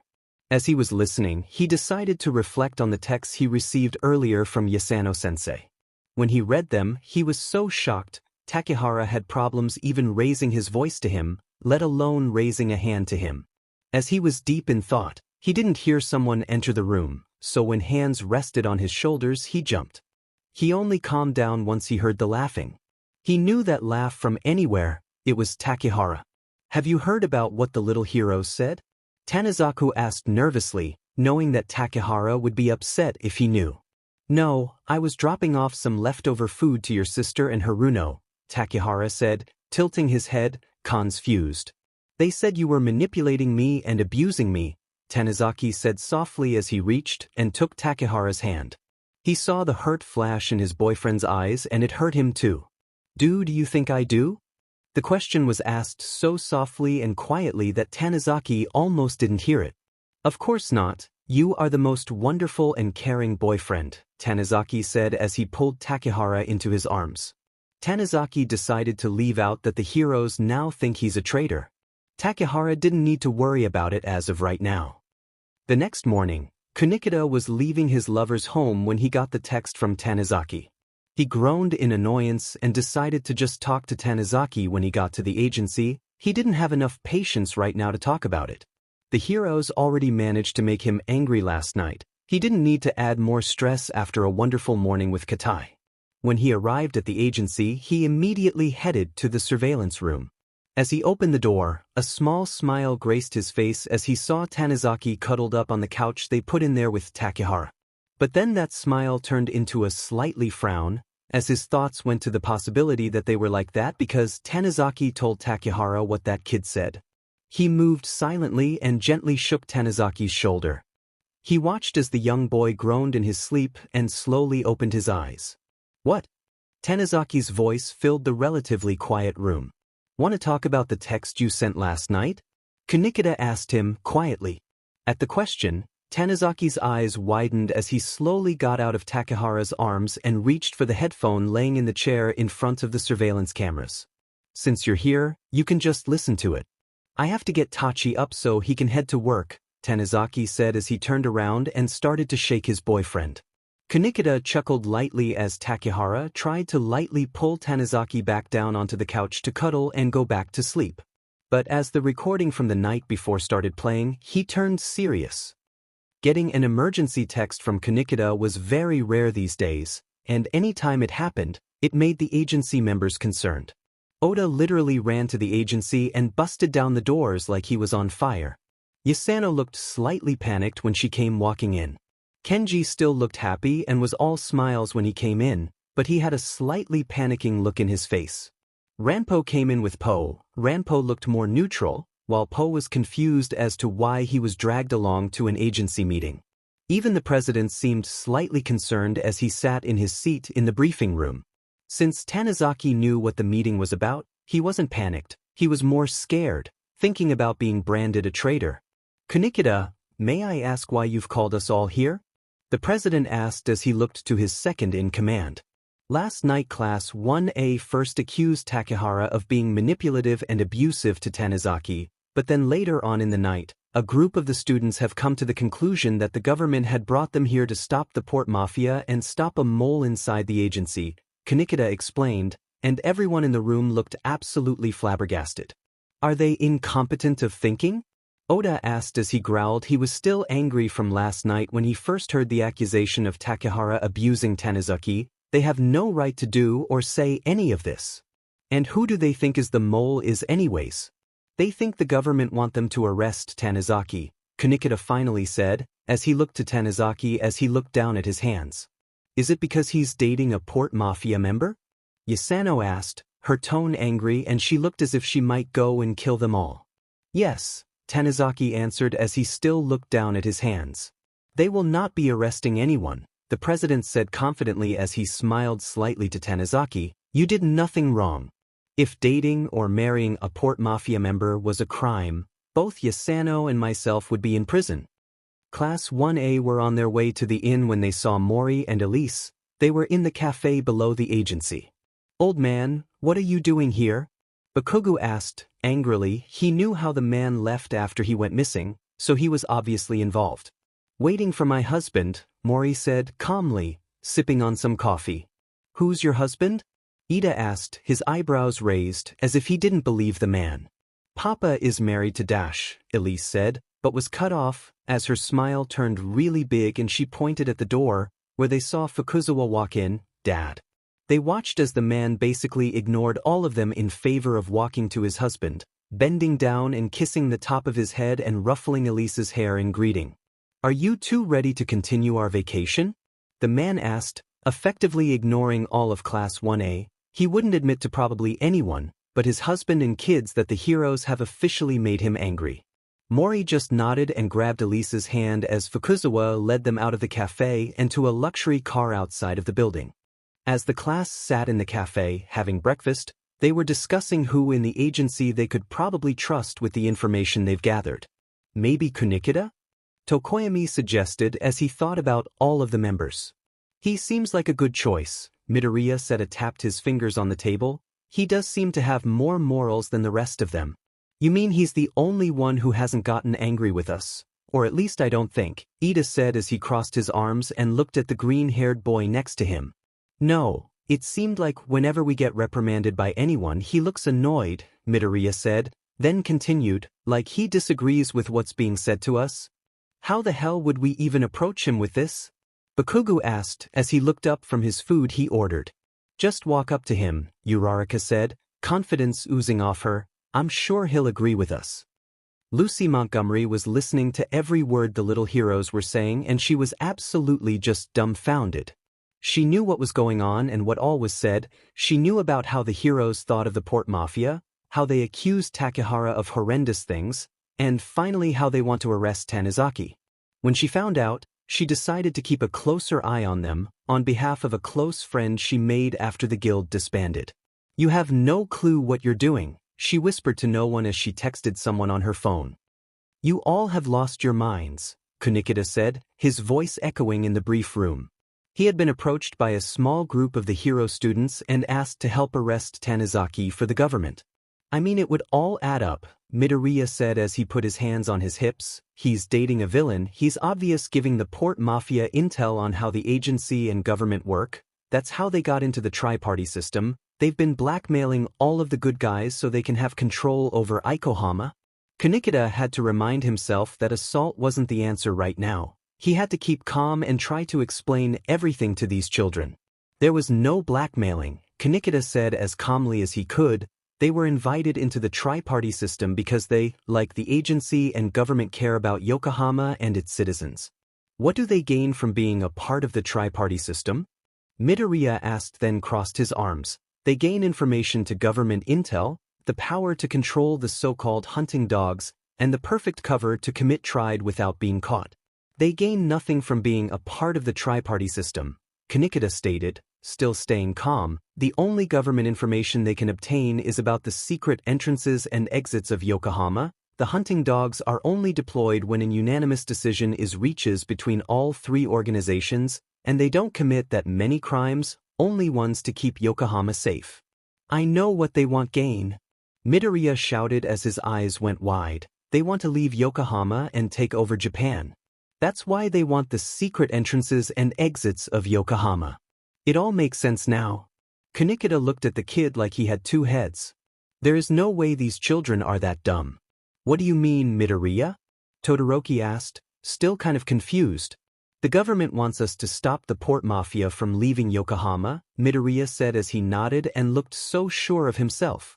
They've known about the entrances and exits of Yokohama for years. Why would they want to leave? Kunikida asked as he crossed his arms, as if daring the class to counter his question. True, Midoriya said, running a hand through his hair. I suppose we might have to interrogate Tanizaki for more information. Before he could do or say anything, the class was already walking out, leaving a shocked Kunikida behind. Kunikida sent a mass text to all agency members and some Port Mafia members he knew were not on missions or out of Yokohama. Class 1A plans to interrogate Tanizaki for information on the Port Mafia. The amount of texts he received back ranged from promises of death to the heroes to torture to having a nice chat with them. Tanizaki had ended up at Takahara's home after the morning briefing, not wanting to see the heroes who made Takahara upset. He was so angry at them he wanted to maim them. They didn't see how his sweetheart suffered from his insecurities in their relationship, and now thanks to them, they are undoing all of his progress. As he received the new text from Kunikida, he curled into a ball and wished Takahara was there. "Why do these heroes keep targeting me?" he asked the empty bedroom. Chuya was fuming. "How dare they?" He was yelling, and he proceeded to punch a hole into the wall. "Chibi, I know you're angry, but please calm down." Dazai tried to calm the storm that was Chuya Nakahara.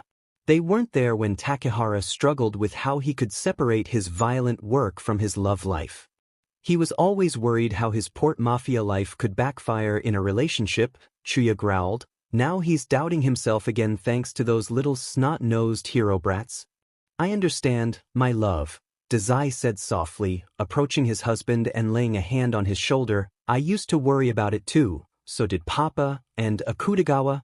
Chuya was still tense, but allowed his husband to pull him into his arms. "I'm just so angry," Chuya whispered, his voice muffled with Dazai's shirt. "I know," Dazai said, tightening his grip on the ginger. Akutagawa was staring at a picture on his bedside. It was the day of a joint picnic of the tri-party. It had Dazai sitting on a dark red cloth, with Chuya on his lap. Behind them, standing, was Atsushi, who was giving Dazai bunny ears. Akutagawa, himself, was standing beside of Atsushi, watching Atsushi with a soft smile on his lips. He couldn't help but think of the accusations, because he didn't know what he would do if he was accused of such things. But he would probably kill them. That was always the answer he came to. He couldn't afford to revert back to those thoughts where he feared sleeping next to Atsushi or being too close to him when he used his ability for fear of lashing out of anger and accidentally hurting his Jinko or even killing him. "Ryu, baby? You okay?" He heard his love's voice coming from behind him.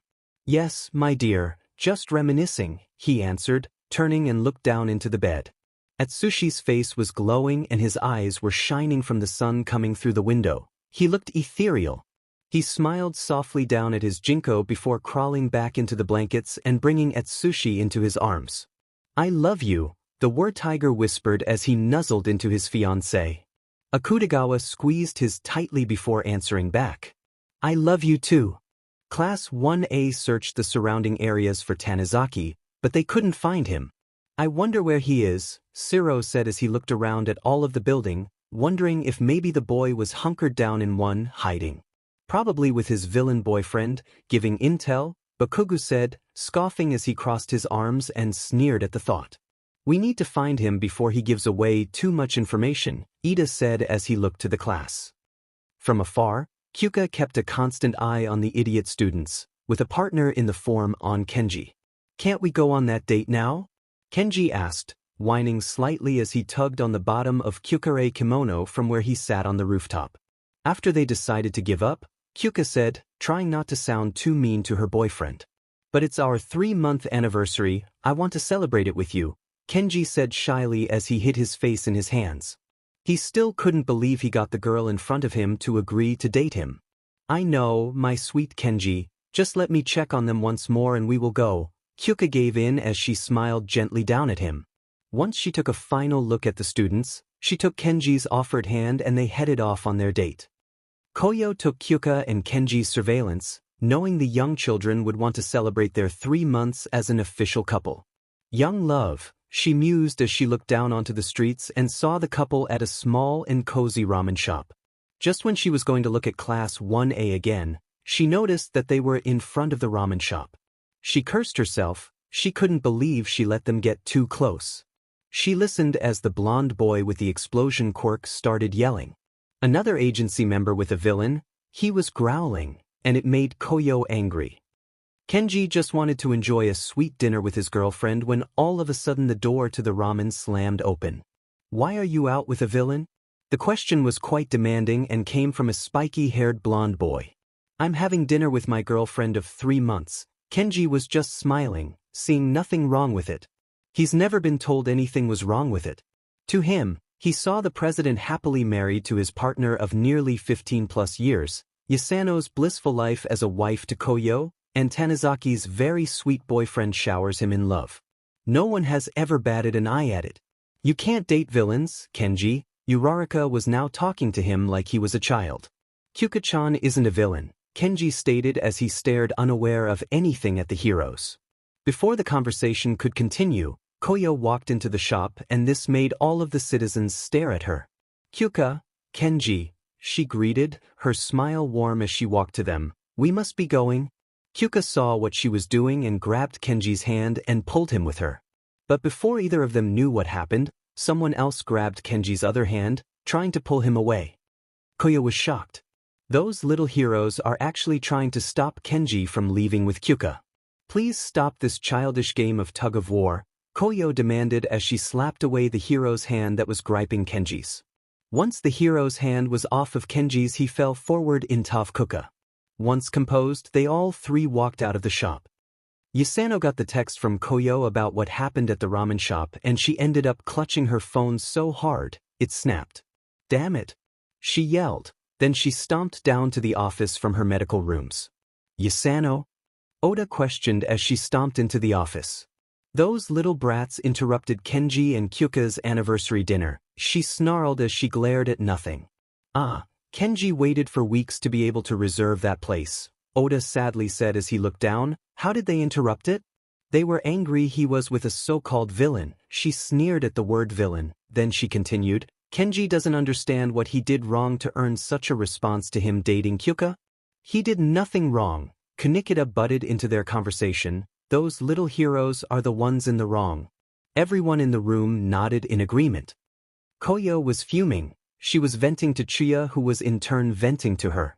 I'm sorry to interrupt this little vent session you two are having, but I heard about what happened, Dazai said as he entered the room, and I would like to help. Neither of the occupants of the room seemed to mind though, as they turned to greet him. I will buy out that ramen restaurant and let Kyuka and Kenji have their dinner tonight. I already talked to the owner. He was more than happy to comply, Dazai informed Koyo, and as he did, Chiya was smiling at him. I love that man, Chiya told Koyo as Dazai exited the room. That woman who interrupted our interrogation of Kenji and his villain girlfriend. Midoriya began to speak as they settled inside Ida's new room. She sounded familiar, right? Yes, she did, Uraraka confirmed as she closed her eyes as if to concentrate. The rest of the class followed before one of them yelled. She was one of the women that attacked us that one night. Kaminari's voice echoed in the room, causing everyone to look at him. That makes her a villain too, Siro said, shaking his head. Just how many villains are in this port mafia? I don't know, but they are definitely bigger from the way they conduct business and how confident they are, Ida said as he looked to Yamamo. Ida is right, we looked into port mafia associated incidents, they go back for years, but only recently did they start to lessen up on criminal offenses, Yamamo said as she pulled a thick file out. From the looks of it, there are many members and they have been spotted all over the world or at least heard of. So that means our theory about them wanting the entrances and exits of Yokohama might be right. Ojiro pipped up as he looked to Midoriya, who nodded at him. Correct, Midoriya confirmed as he took the file from Yamamo and proceeded to flip through it, before abruptly stopping when coming to pictures of known members, present and former. We need to contact Aizawa and All Might immediately. Oda was sitting at his desk, when all of a sudden the door to the entrance of the office burst open to reveal the heroes they were hosting. Can I help you? He sneered as he saw the door was half hanging off the hinges. Yes, you can explain this. Bakugo yelled, throwing a picture at Oda, along with a small file. It made the detective's eyes widen as he saw it. It was his port mafia file. How did you find this? Oda demanded, then proceeded to pick up the file's contents. What? You didn't want your little detective buddies finding out you're a villain? Bakugo asked as he crossed his arms and smiled wide. You're going down. I'm sorry?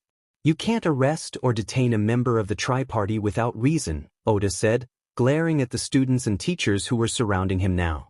You're a villain, Bakugo said, looking quite happy. The tri-party won't have a choice but to arrest you. When he said that, Oda laughed, causing the people in the room to look at him like he's crazy.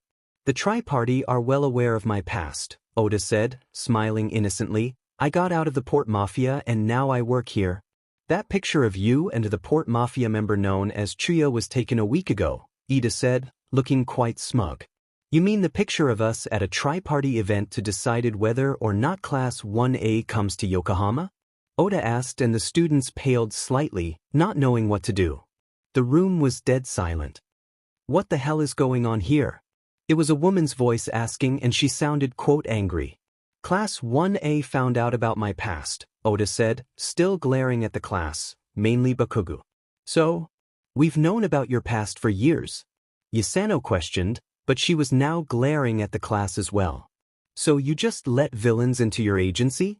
Uraraka asked as she looked at Yasano, who looked angry. Oda is one of the best detectives we have, she sneered at the student, and you little kids have no idea what you're talking about. At the tone of her voice, Uraraka flinched. Why would you protect a villain? Midoriya asked as he tilted his head. Are you also a so-called former villain? Yasano knew from how he spoke he was trying to get a rise out of her, and the way he said former made her angrier than before. It wouldn't matter if I was, she growled, her eyes promising death as she looked at the green-haired boy. Yes it would, the explosive blonde growled, making the woman turn her deadly gaze to him. It would mean that you could be leaking information to the Port Mafia? Oda looked at the blonde and laughed. If the Port Mafia wanted information, all they would need to do is ask. Oda informed them, it's part of the tri-party system. If any of the three agencies involved want information, you are required to give that agency access, but only if it's warranted. You mean the tri-party just gives information to villains? Siro asked, mouth almost falling open. Isn't that dangerous? For the last damn time, the Port Mafia are not villains, Oda said, the anger in his voice echoing in the room. How many times must we go over this? If they're not villains, then how come their criminal records or charges are stacked a mile high?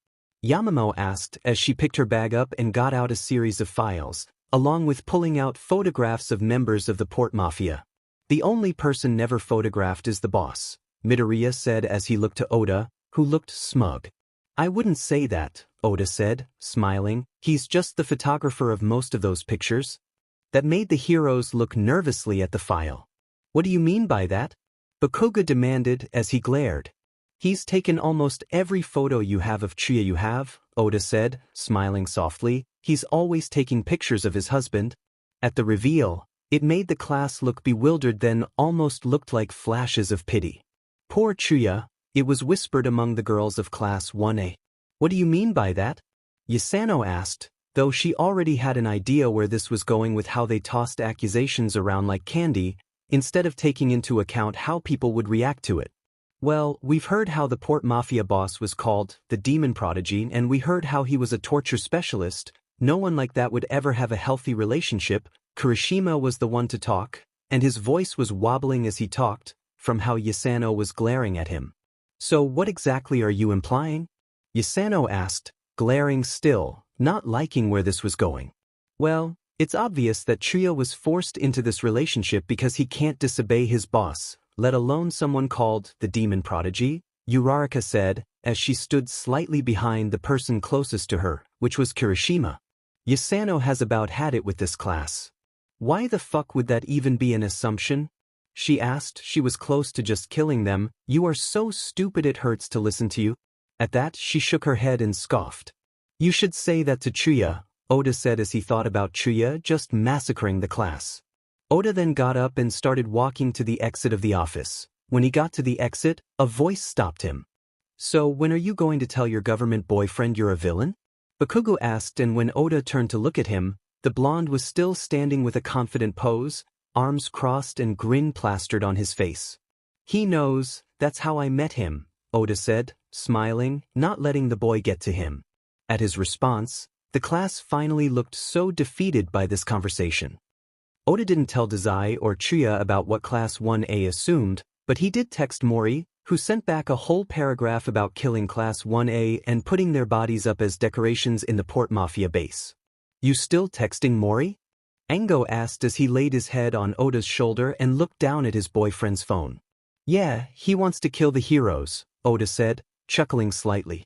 I don't blame him, his son is being accused of horrendous things, Ango said, sadly, and against Chuya of all people, the person Dazai loves most.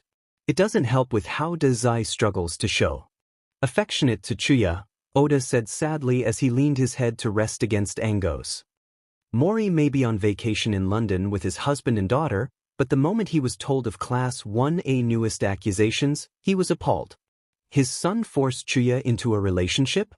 As if Chuya would have kicked his ass, plus the fact that the class assumed it happened after Dazai became the boss was hilarious to him. They had gotten together when they were 15 and were married the day after Dazai became the Port Mafia boss at 18. Mori, my dear, what has you so tense? Came Fukuzawa's voice from behind him, then an arm came to wrap around his waist. Nothing, my sweet, Mori replied, not ready to tell Fukuzawa about the new accusations, not wanting to ruin their sweet, alone time in bed. Oda should have known that Yasano would tell Chuya what happened. They had become best friends because of Koyo. Why didn't you tell us? Dazai asked, even if he looked angry, you could see the hurt in his eyes. I didn't want to cause you any hurt, Oda said as he looked to the younger man, trying to explain, I know how you felt about yourself when you first got into the relationship with Chuya. As Oda explained, Dazai felt himself reverting back into his 15-year-old self. He used to put so much distance between himself and Chuya, to the point where the ginger thought Dazai was going to break up with him. It hurt, but he thought he was protecting his greatest love from getting hurt. But all he was doing was hurting them both. I understand, Dazai said looking down, if I knew sending the Momo girl the file would have caused this, I wouldn't have done it. 'Cause what? Oda asked, genuinely confused, old wounds to be reopened? Yes, I keep thinking about how back then, Dazai gulped as he continued, Oda didn't know how bad it got, but he kept talking, wanting to get it out. I wanted to kill myself to save Chuya from myself. I wanted to die rather than hurt him. Is that what made you realize that you wouldn't? Oda asked gently, as he placed a hand on Dazai's shoulder and squeezed it. Dazai hasn't talked about suicide for a few years now. He usually was happier than when he was younger. Actually, it was Dad who made me realize, Dazai revealed, slowly as he looked up to his dearest friend, his eyes gleaming with unshed tears. He found me after I broke down and he was able to make me realize that if I wanted to die rather than hurt Chuya, then I wouldn't hurt him. Does Chuya know? Oda asked softly, not wanting to startle the already vulnerable man. He knows I distanced myself because I didn't want to hurt him, but he doesn't know how bad it got, Dazai whispered as he let tears fall. Oda didn't say anything else, he just wrapped the other in his arms. Outside the door, getting ready to walk in was Chuya Nakahara. He heard the entire conversation between Dazai and Oda. He was crying by the time Dazai started crying. He gently opened the double doors and entered the room, causing both Dazai and Oda to quickly turn and look. Why didn't you tell me? Chuya's voice was soft, but it held so much hurt. Oda saw this as his moment to leave. He knew these two needed to talk. Dazai stood up from the couch and walked slowly to his husband. I didn't want to hurt you even more than I already had, Dazai whispered as he was close enough. You dying would have hurt me, Chuya softly said, his voice barely above a whisper. I know that now, but back then, I was a mess, Dazai said, chuckling slightly as he said he was a mess. What in the hell did you see in me back then? I loved you, Chuya said, reaching out and pulling his taller husband to him. I still love you. I love you so much, Dazai whispered into Chuya's hair. Of course Class 1A were now trying hard to find a photograph of the Port Mafia boss, but so far they have found nothing. Maybe we should ask around? Kaminari suggested as he pointed to all of the citizens on the streets. That's actually a good idea, Jairu said as she looked impressed with Kaminari. It wasn't long before a group of Class 1A students were roaming the streets of Yokohama, asking random citizens questions about the Port Mafia. Ma'am, what can you tell me about the villain organization, the Port Mafia? Ida asked a young woman from a bakery he just bought a pastry from. As he asked her his question, she looked confused. You must be confused, dear, she said as she glared at him slightly. The Port Mafia are not villains. They're the saviors of Yokohama. Ida immediately knew talking to her was going to be useless. Out on the street, Uraraka was asking strangers questions. Excuse me, sir, she called out to a man who had braided blonde hair. Can you tell me if the Port Mafia's boss ever comes out onto the streets? The man looked perplexed, then relaxed as he looked around the area. No, he doesn't, the man answered, and if Uraraka looked closely enough, she would have seen the mischief in his eyes and the slightly smile on his lips. It's also a miracle she didn't notice how he looked like a certain ginger she encountered just a couple nights ago. Was the next step of the plan successful? Dazai spoke into the phone. By this time, he had calmed down and was now in his office, taking care of business. Chia watched, along with Rambo, as the boss confirmed the next steps of the plan were placed and continuing. As he hung up, Rambo and Chuya stepped forward. Did it work? Chia asked, as he walked up to the desk fully and stood by his husband, and Rambo sat in the chair in front of the desk. Yes, the class is finally asking the citizens about us and me, Dazai said as he smiled, and our little birdie is answering questions, just like we planned. As Class 1A was asking citizens of Yokohama about the Port Mafia, none of them noticed how they all talked to the same guy. Some of the conversations they had with him were very informational. What can you tell me about the Port Mafia? Jiro asked the man in front of her. He was tall, blonde, and dressed in a nice suit. He seemed very trustworthy. They are the heroes of Yokohama, he answered, with a small smile, making Jiro question herself on what was wrong with these people, calling villains heroes? Jiro failed to notice how the blonde walked away chuckling. Have you ever seen the Port Mafia boss? Kaminari asked a well-dressed man with blonde hair with a braid. Yes, I have. Why? The man asked, his head tilted to the side as he looked down at the hero student. What does he look like? The hero in training asked, and he didn't see how the man's smile turned into a mischievous smirk. He's very tall, jet black hair, black eyes, very terrifying, the man said, almost chuckling at how the kid shivered at the description. Why the hell do the citizens of this city believe those villains are saviors? Bakugo asked the taller blonde man who he stopped. They've saved Yokohama more times than I can count, the man explained as he looked annoyed by the smaller blonde. They are the heroes Yokohama need, not villains. Bakugo looked angered by his words, and it caused the taller blonde to smile. What kind does the Port Mafia do? Mineta asked, annoyed that a tall blonde man decided to walk up to answer questions about the Port Mafia. They kill perverts like you, the man was smiling down at the boy as he said this. The blonde has been making the rounds, talking to multiple hero students, and either telling truths or lies.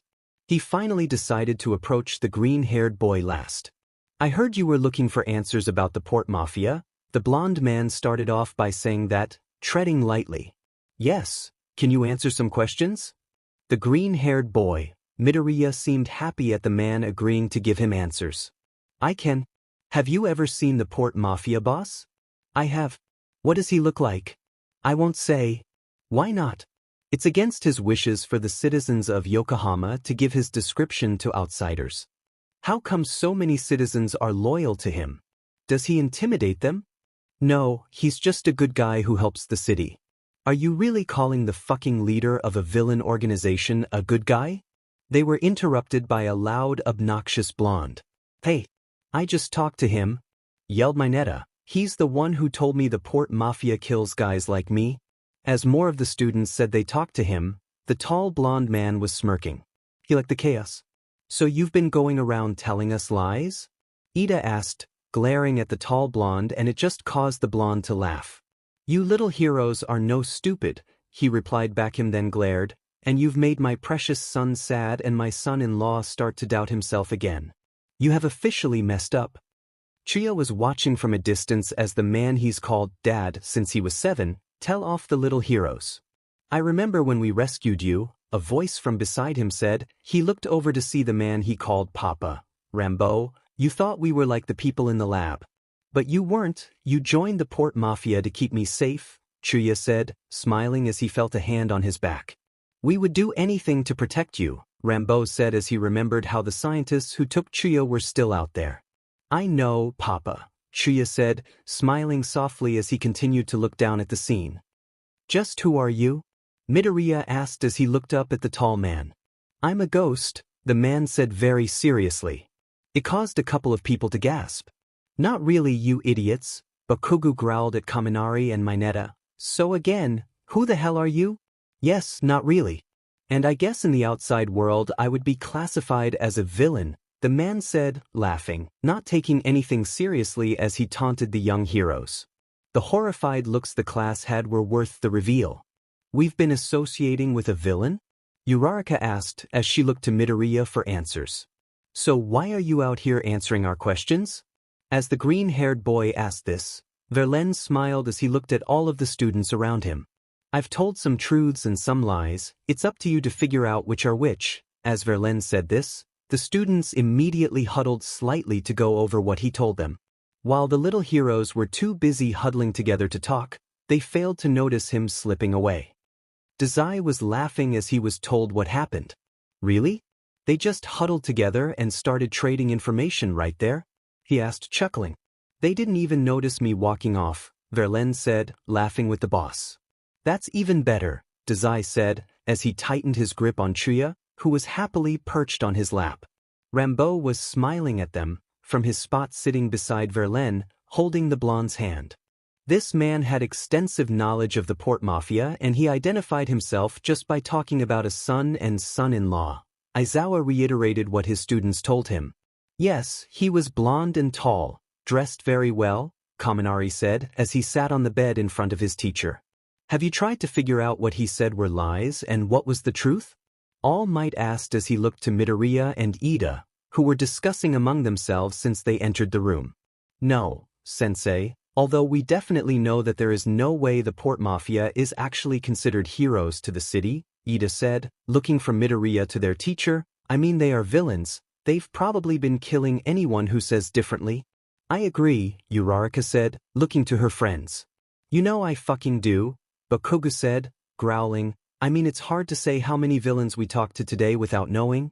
Bakugo is right, Jiru started as she looked down. Villains are probably all over the city watching us, trying to figure out what our next move is.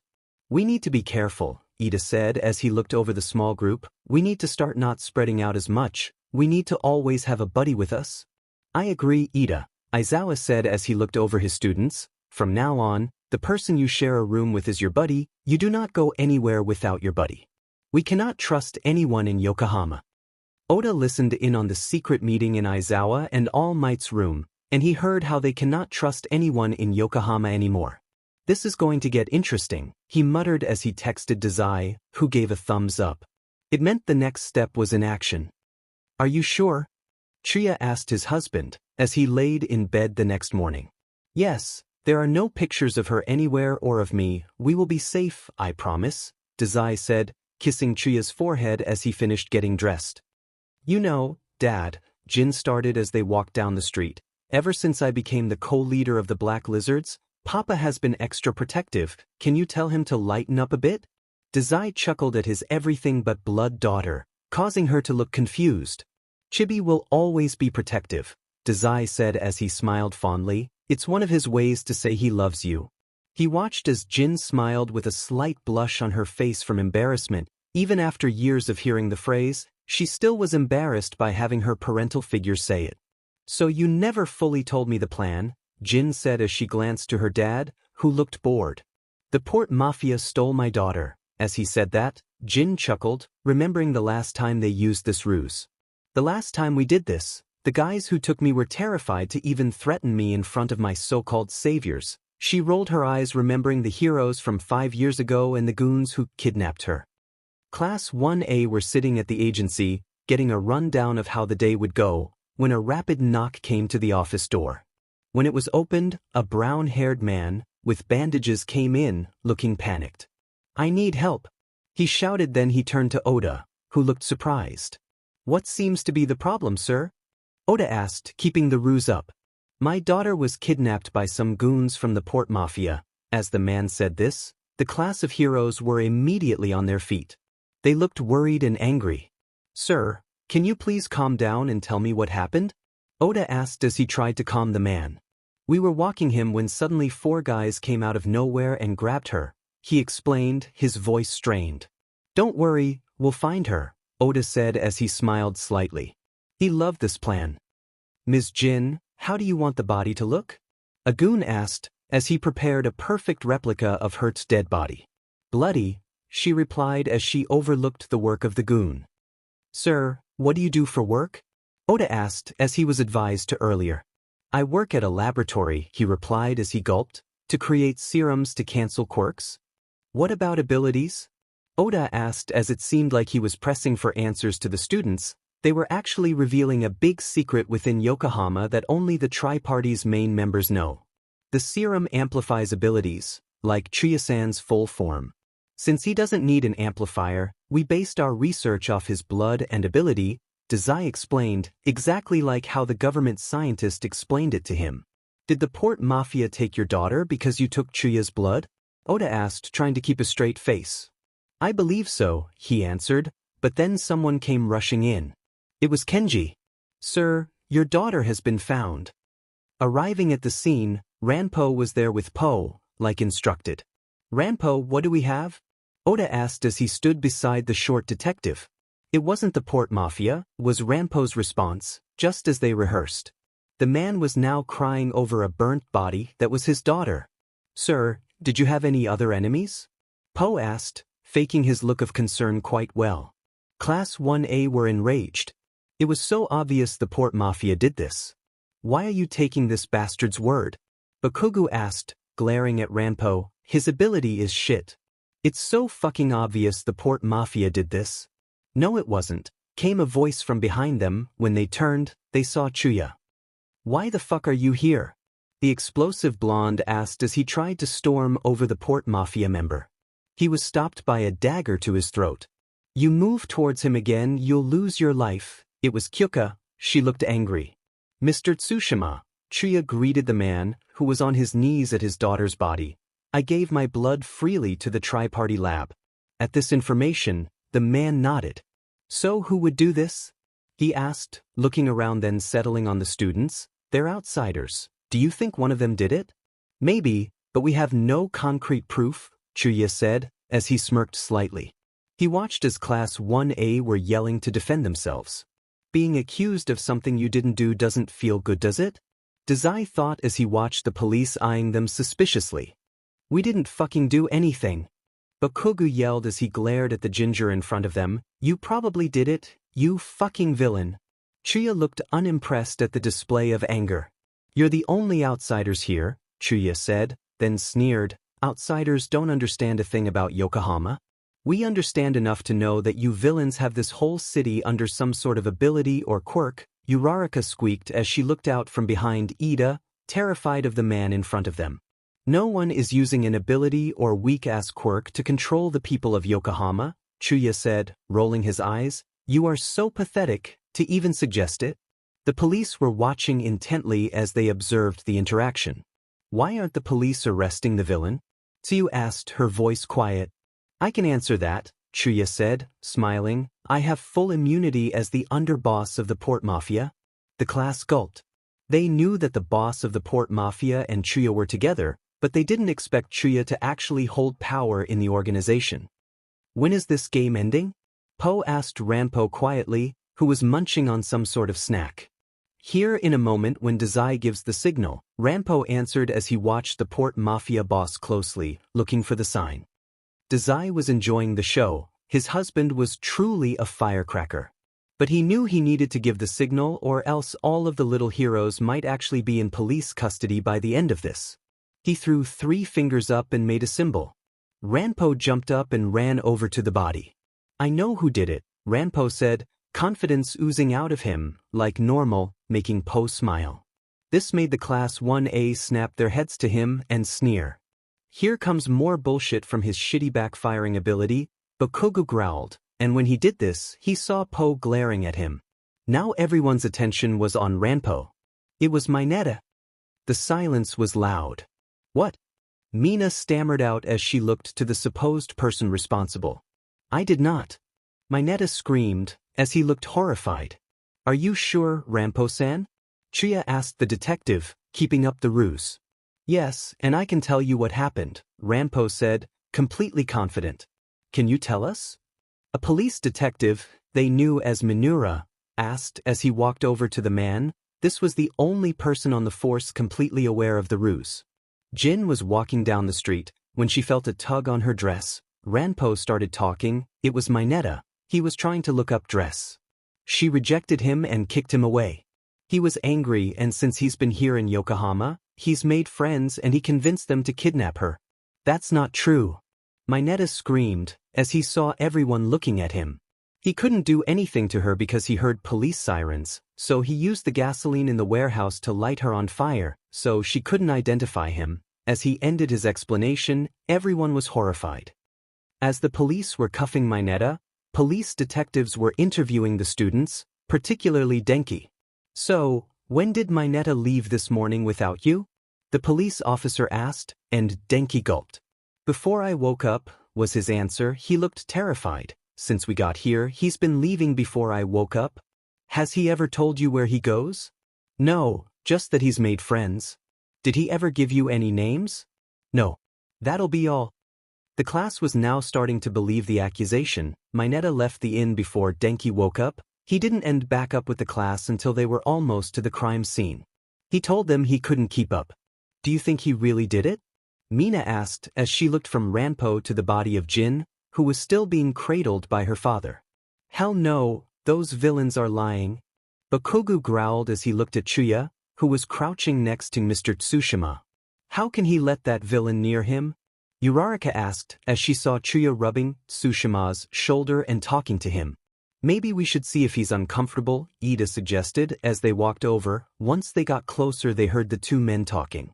I gave my blood to the lab so the experimentation on the serum could continue, although my husband was against it, Chuya explained, calmly as he spoke softly. We were told you were angry when the blood was being drawn. We assumed you didn't want to. The man, Tsushima said as he looked up at the man with tears in his eyes. Chuya and Dazai were putting on a show of a lifetime. But it was interrupted. Sir, are you uncomfortable with this villain being near you? It was one of the hero students, Ida, who asked. No, he's very comforting, Dazai answered, wiping the fake tears off his cheeks, to answer the little hero. As he said this, he saw confused looks on the heroes' faces. How can you be fucking comfortable with a villain touching you? Bakugo asked. He sounded angry. The only villains here are you, Dazai said, keeping the ruse up. I mean, your classmate was the one who killed my precious daughter. Class 1A were shocked. This man saw them as the villains? Sir, this must be a mistake. Midoriya was quick to respond. We are heroes, we are not villains. Heroes aren't welcome in Yokohama, the man said as he looked at Chuya, with new tears in his eyes. Chuya-san, I don't feel comfortable with them. Chuya immediately stood up, and Kyuka was by his side in seconds. The man wants you to leave, Chuya said, his voice commanding in a way the class hasn't heard. No. We are not leaving an innocent citizen with a villain. Bakugo yelled, and this caused Chuya to get ticked off. He said he was uncomfortable with you, now leave. Chuya shouted as his body glowed, and that finally made the little heroes back off and leave the immediate area. As Chuya crouched back to speak to Dazai, he saw his husband smiling slightly. You were so hot shouting at them, Dazai said, smirking, checking out his husband now that he was in closer proximity. You're checking me out, Osamu, Chuya sang softly as he smiled. As the police left the area and took the body with them for examination, Chuya and Kyuka went to leave with Mr. Tsushima to make sure he made it home, which made the heroes tense. Should we really let the villains take the man home? Denki asked the tall man beside him, Po. Yes, it was the man's decision, Po answered as he smiled. He feels safe with Chuya-san. Ida found Hagakure pretty quickly. I need to follow them, make sure the citizen gets home okay, Ida said quietly, and she took off after them after she gave Ida her gloves and shoes so she wouldn't get caught. I sent Hagakure to follow them, Ida told Midoriya discreetly. Good. Such a strong man, Dazai whispered into Chuya's ear as he smirked, knowing about the little invisible girl following them, protecting me from those villainous heroes. Boss, you can stop acting now, Chuya said, smirking, following the plan to AT, by revealing exactly who Mr. Tsushima really is. Come on, Chu, let me have some fun being the vulnerable citizen that needs help from the big and bad villain from the Port Mafia. Dazai was chuckling as he said it. Kyuko was giggling beside them. Osamu, you're supposed to be the Port Mafia boss and my husband right now, not some scientist from the government who used my blood for some serum that's been around for years, Chuya said, rolling his eyes and looking discreetly up to the roof, where Atsushi was, following them and keeping his senses on the invisible girl, to make sure the plan went exactly right. Hagakure was shocked at what was being said, but she knew she needed to keep following them. When they ended up at a luxury apartment duplex, she was with them the entire way up to the top floor. She watched as the couple got off the elevator. She had to stay on it, so she didn't get caught, but she did catch the couple kissing, confirming the earlier conversation she overheard on the walk here. They had met the Port Mafia boss without knowing. But how did they pull off the entire murder, and how did Ranpo's ability came up with Mineta as the perpetrator? Hagakure was thinking too much to remember Kyuka, who was still on the elevator with her. She tried to stay as silent as she could and not move at all. Because of how hard she was concentrating to stay invisible and not make any noise at all, she didn't see the way Kyuka was side-eyeing her the entire time.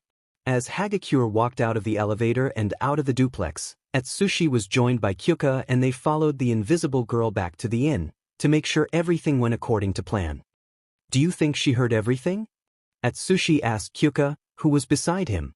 Yes, they made sure to speak loud enough for her to hear, Kyuka said, nodding.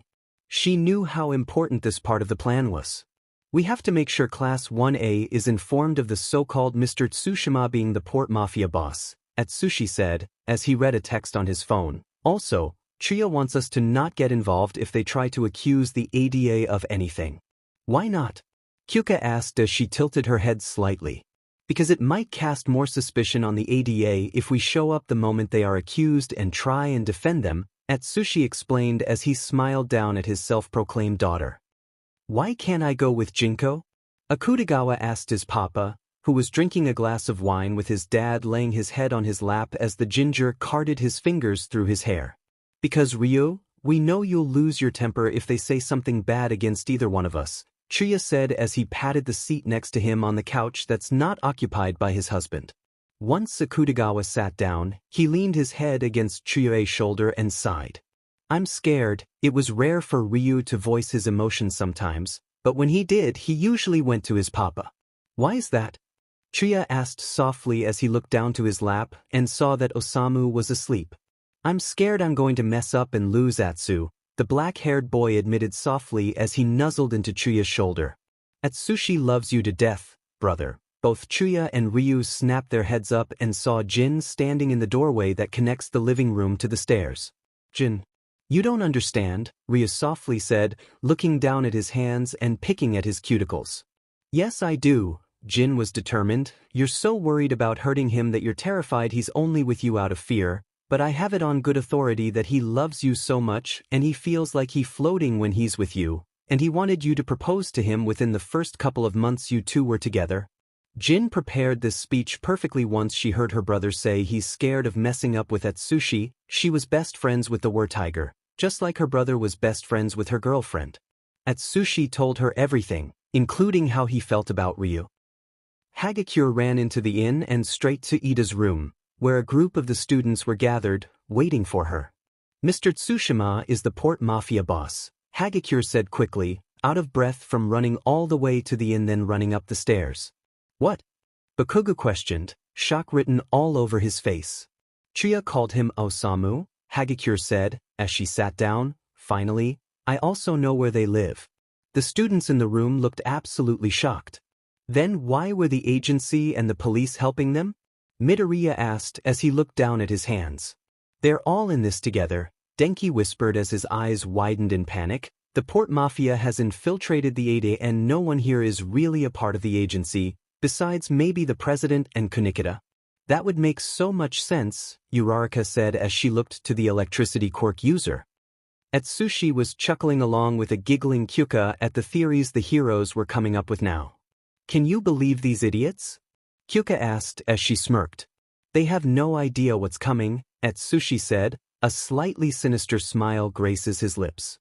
Oda and Kanikata were by themselves in the office when they got a joint text from Atsushi informing them of the hero student's theory on the agency. Can you believe this? Oda asked the blonde sitting across from him. I know, they are starting to get on my nerves, Kanikata said as he finished writing his report. This means that the next step of the plan begins, Oda said, smirking slightly at the thought of making the heroes scramble to find answers and realize how wrong they are. I'm aware, Kanikata said, then sighed, although I would much rather be in bed with Katai than dealing with these stupid children. I know, I would as well, Oda admitted, then blushed from embarrassment of not wording his thoughts well. I obviously mean in bed with Engo, not Katai. I know what you meant, Kanikata said, chuckling to himself. And just at that moment, Class 1A burst through their office door, along with their teachers, following close behind. What the hell do you children think you're doing? Oda asked, standing up from his desk, glaring at the heroes. Stopping you damn villains before you hurt any more innocents? Bakugo yelled as he pointed at Oda, snarling. You're like a damn mutt, Oda said, mimicking the blonde's snarling. So are you admitting to being villain? Uraraka asked, standing beside Ida, as she smiled. I'm not a villain, Oda said, making sure to enunciate. Yes you are. Letting that villain into the agency and letting him kill an innocent girl, Midoriya said as he looked at the man, and letting them arrest Mineta. That's right, we figured out everything. Who are you talking about? Kanikata asked, playing his role very nicely. He was slid up against a wall, being scared. I knew it. Denki yelled as he pointed to the blonde. Kanikata isn't in on it. Kanikata, I know this is a lot to take in, but the people you've been working for are part of the Port Mafia. Uraraka was using her soft voice and explaining, they are the villains, they have infiltrated the agency and most likely the government too. But I've been working with them for years. Kanikata's acting was on point, he just had to hold out a little longer. It was probably to gain your trust. Uraraka was still using that irritating tone, like she was talking to a toddler. Oda was amused, these kids sure are dumb, but that's what made them entertaining. They've saved my life, Kanikata said, looking to Oda, just waiting for the signal. Because they are trying to use trust to take over Yokohama, Midoriya said, as he walked over to Oda, who was smirking. So it's lucky we were invited here, to arrest them. So does that mean you're going to arrest the president as well? Oda asked, still smirking, and the smirk widened as the hero students paled. What do you mean? Ida asked, as he walked up until he was in front of Oda, knowing they needed actual confirmation. Well, if you figured everything out, then you know that the president, Fukuzawa, is married to the former Port Mafia boss, Mori, and they have 5 kids, one of which is the current Port Mafia boss, Oda explained, as he glared slightly at the class president of Class 1A. He watched in pure amusement as all of the heroes in the office looked absolutely shocked. Atsushi was giggling, straight up giggling at the scene unfolding in front of him. Can you believe how stupid they are? Atsushi asked the young girl beside him. They are as dumb as rocks, Kyuka said. She was having the time of her life.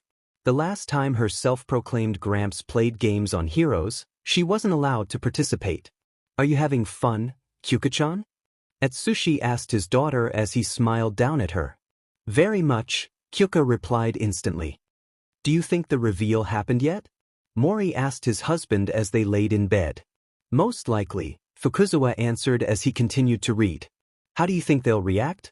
Mori asked, moving around the bed until he was pressed against his husband and his head was on Fukuzawa's chest. They'll be shocked, that's for sure, Fukuzawa replied, his hand finding its way into Mori's hair and his other arm around his husband's waist. They'll try to arrest you, Mori whispered as he nuzzled into his husband's chest. Don't worry, we all have immunity in the eyes of the Yokohama government, Fukuzawa said softly, tightening his hold on Mori. This isn't 8 years ago anymore. We are a part of the Tri-Party for good now and following all of the rules. So you're all villains? Mina yelled as she looked around to her peers. We have to arrest them all then, Kirishima said as he looked to Ida, who was still in shock. We can't, a voice from the back said. It was Aizawa. Why not? Ida finally snapped out of it and asked.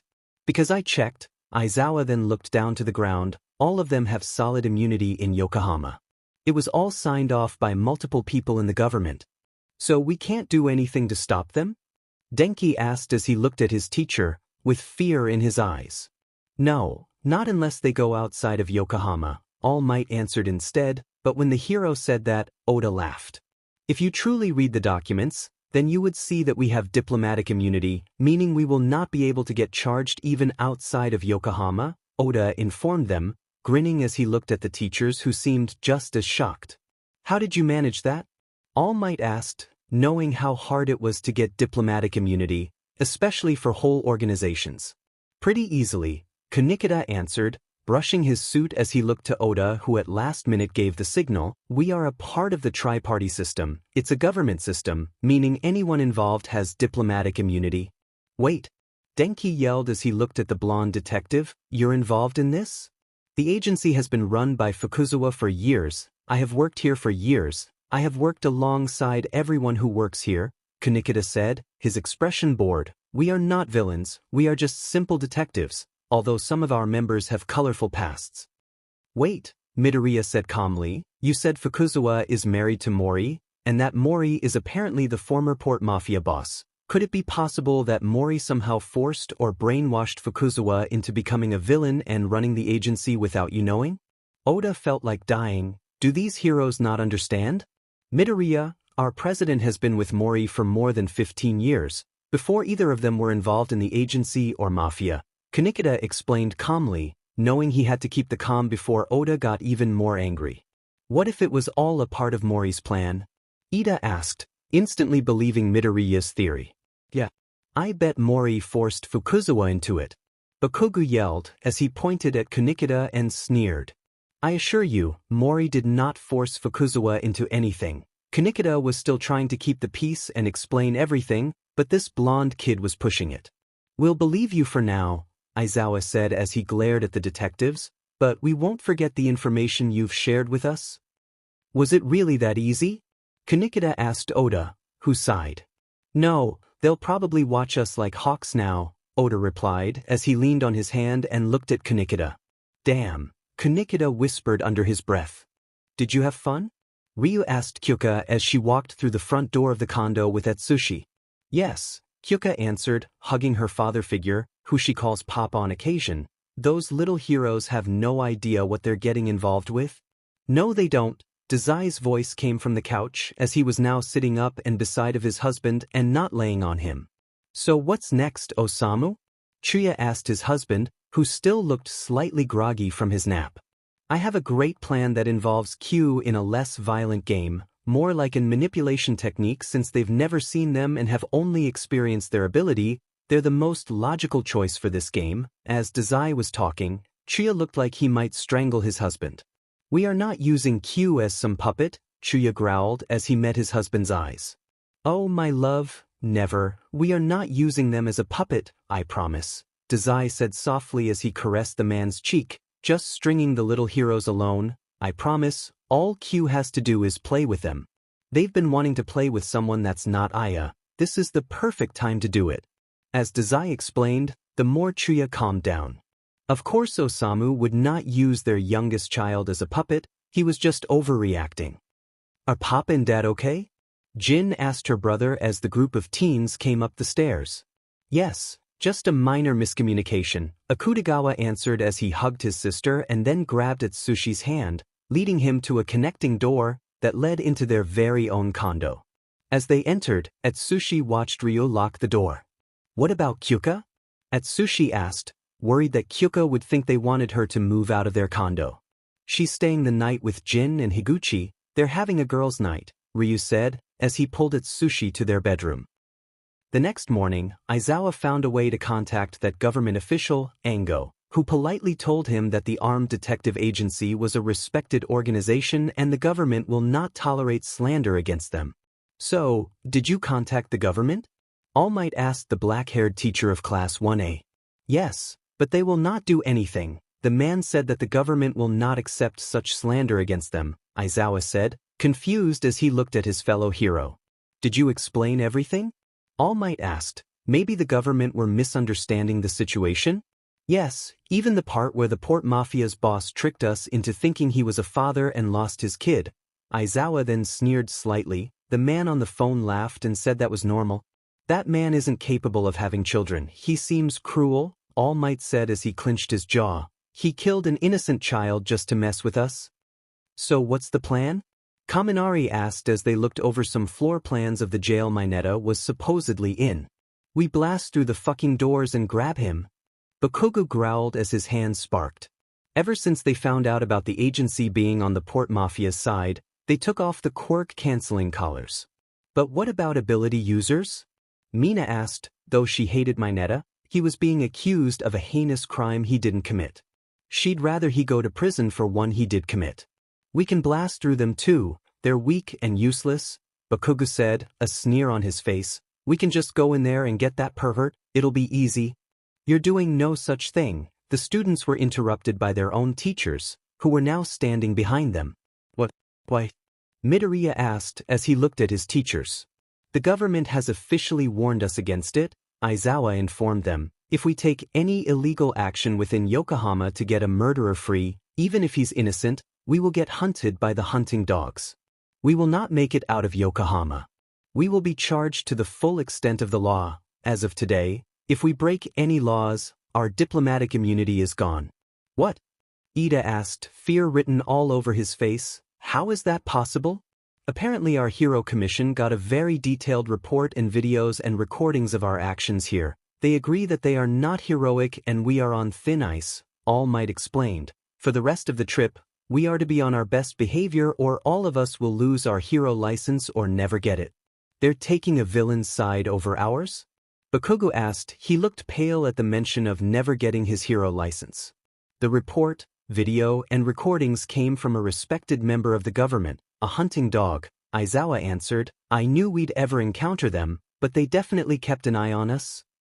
It worked. Dazai asked into his phone, smiling as he made dinner with Chuya. Chuya knew who was on the phone and he knew it had to be good news if Dazai was smiling like that. That's great, call me if anything else happens. As Dazai said that, he hung up the phone then twirled Chuya around, causing the girls sitting in the living room painting nails to giggle. Who was that? Chuya asked, as he smiled softly at his husband as he was put down. Juno. Dazai excitedly informed his husband. He had Teko send in the reports, videos, and recordings. The Hero Commission of Japan agreed to take away the hero's diplomatic immunity. I figured there would be more serious consequences, Higuchi said, as she and the other girls joined the couple in the kitchen. Well, he did say that the commission warned them if they committed any more illegal acts in Yokohama, the teachers would lose their hero license and the hero students would never get them, Dazai explained, and this caused the girls to smile. What are you girls smiling about? Chuya asked as he looked at them and pointed the spatula at them. Can we make them commit illegal acts? Jin asked as she tilted her head and raised her eyebrow. No, not as of right now, the next step is Q, Dazai explained calmly, knowing the girls just wanted to cause more chaos. The goal is to mess with them, not get them in serious trouble, Chuya said, smiling, although he wouldn't mind it. So when is Q going out? Chuya asked the next morning as he laid beside his husband. And who will be watching them? Today, maybe later after everyone is up, Dazai answered his ginger as he yawned, and I'm thinking I'll send Higuchi, they've never seen her. Good idea, but do you think Q will be okay with that? Chuya asked, knowing their child hates going anywhere without one of their siblings, Akutagawa, Jin, or Aya. Yes, they're getting better at associating with people outside of the family, Dazai answered as he smiled fondly. Chuya smiled as well, thinking about how Q now allows Takehara and Tanizuki into his room without trying to maim them. Higuchi was not shocked with her new mission, but it was the strangest. She was supposed to just watch from afar as Q played with the little heroes. Are you ready, Q? Higuchi asked the young child, who was holding her hand. Yes, Ms. Higuchi, Q answered as they walked slightly in front of her, pulling her. Do you know what you're going to play with them? She asked, wanting to get a sense of how well Q's mental state was at the moment. Tag. Q answered as they skipped more in front of her. Class 1A were at the park, they were just relaxing and having a picnic, while also trying to figure out ways to maybe get Mineta out of jail. We could try and hire a lawyer?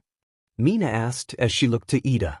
No, we don't know who the port mafia may have threatened or blackmailed or paid off. We can't take chances, Ida answered as he looked through some of the documents of the current known port mafia members. Have we seen any of them? Uraraka asked as she looked over his shoulder. Yes, Atsushi, Akutagawa, Takahara, Koyo, Kyuka, and Chuya are the only ones we've seen, but there are a lot here who are named but not photographed, Ida said as he gave the file to her.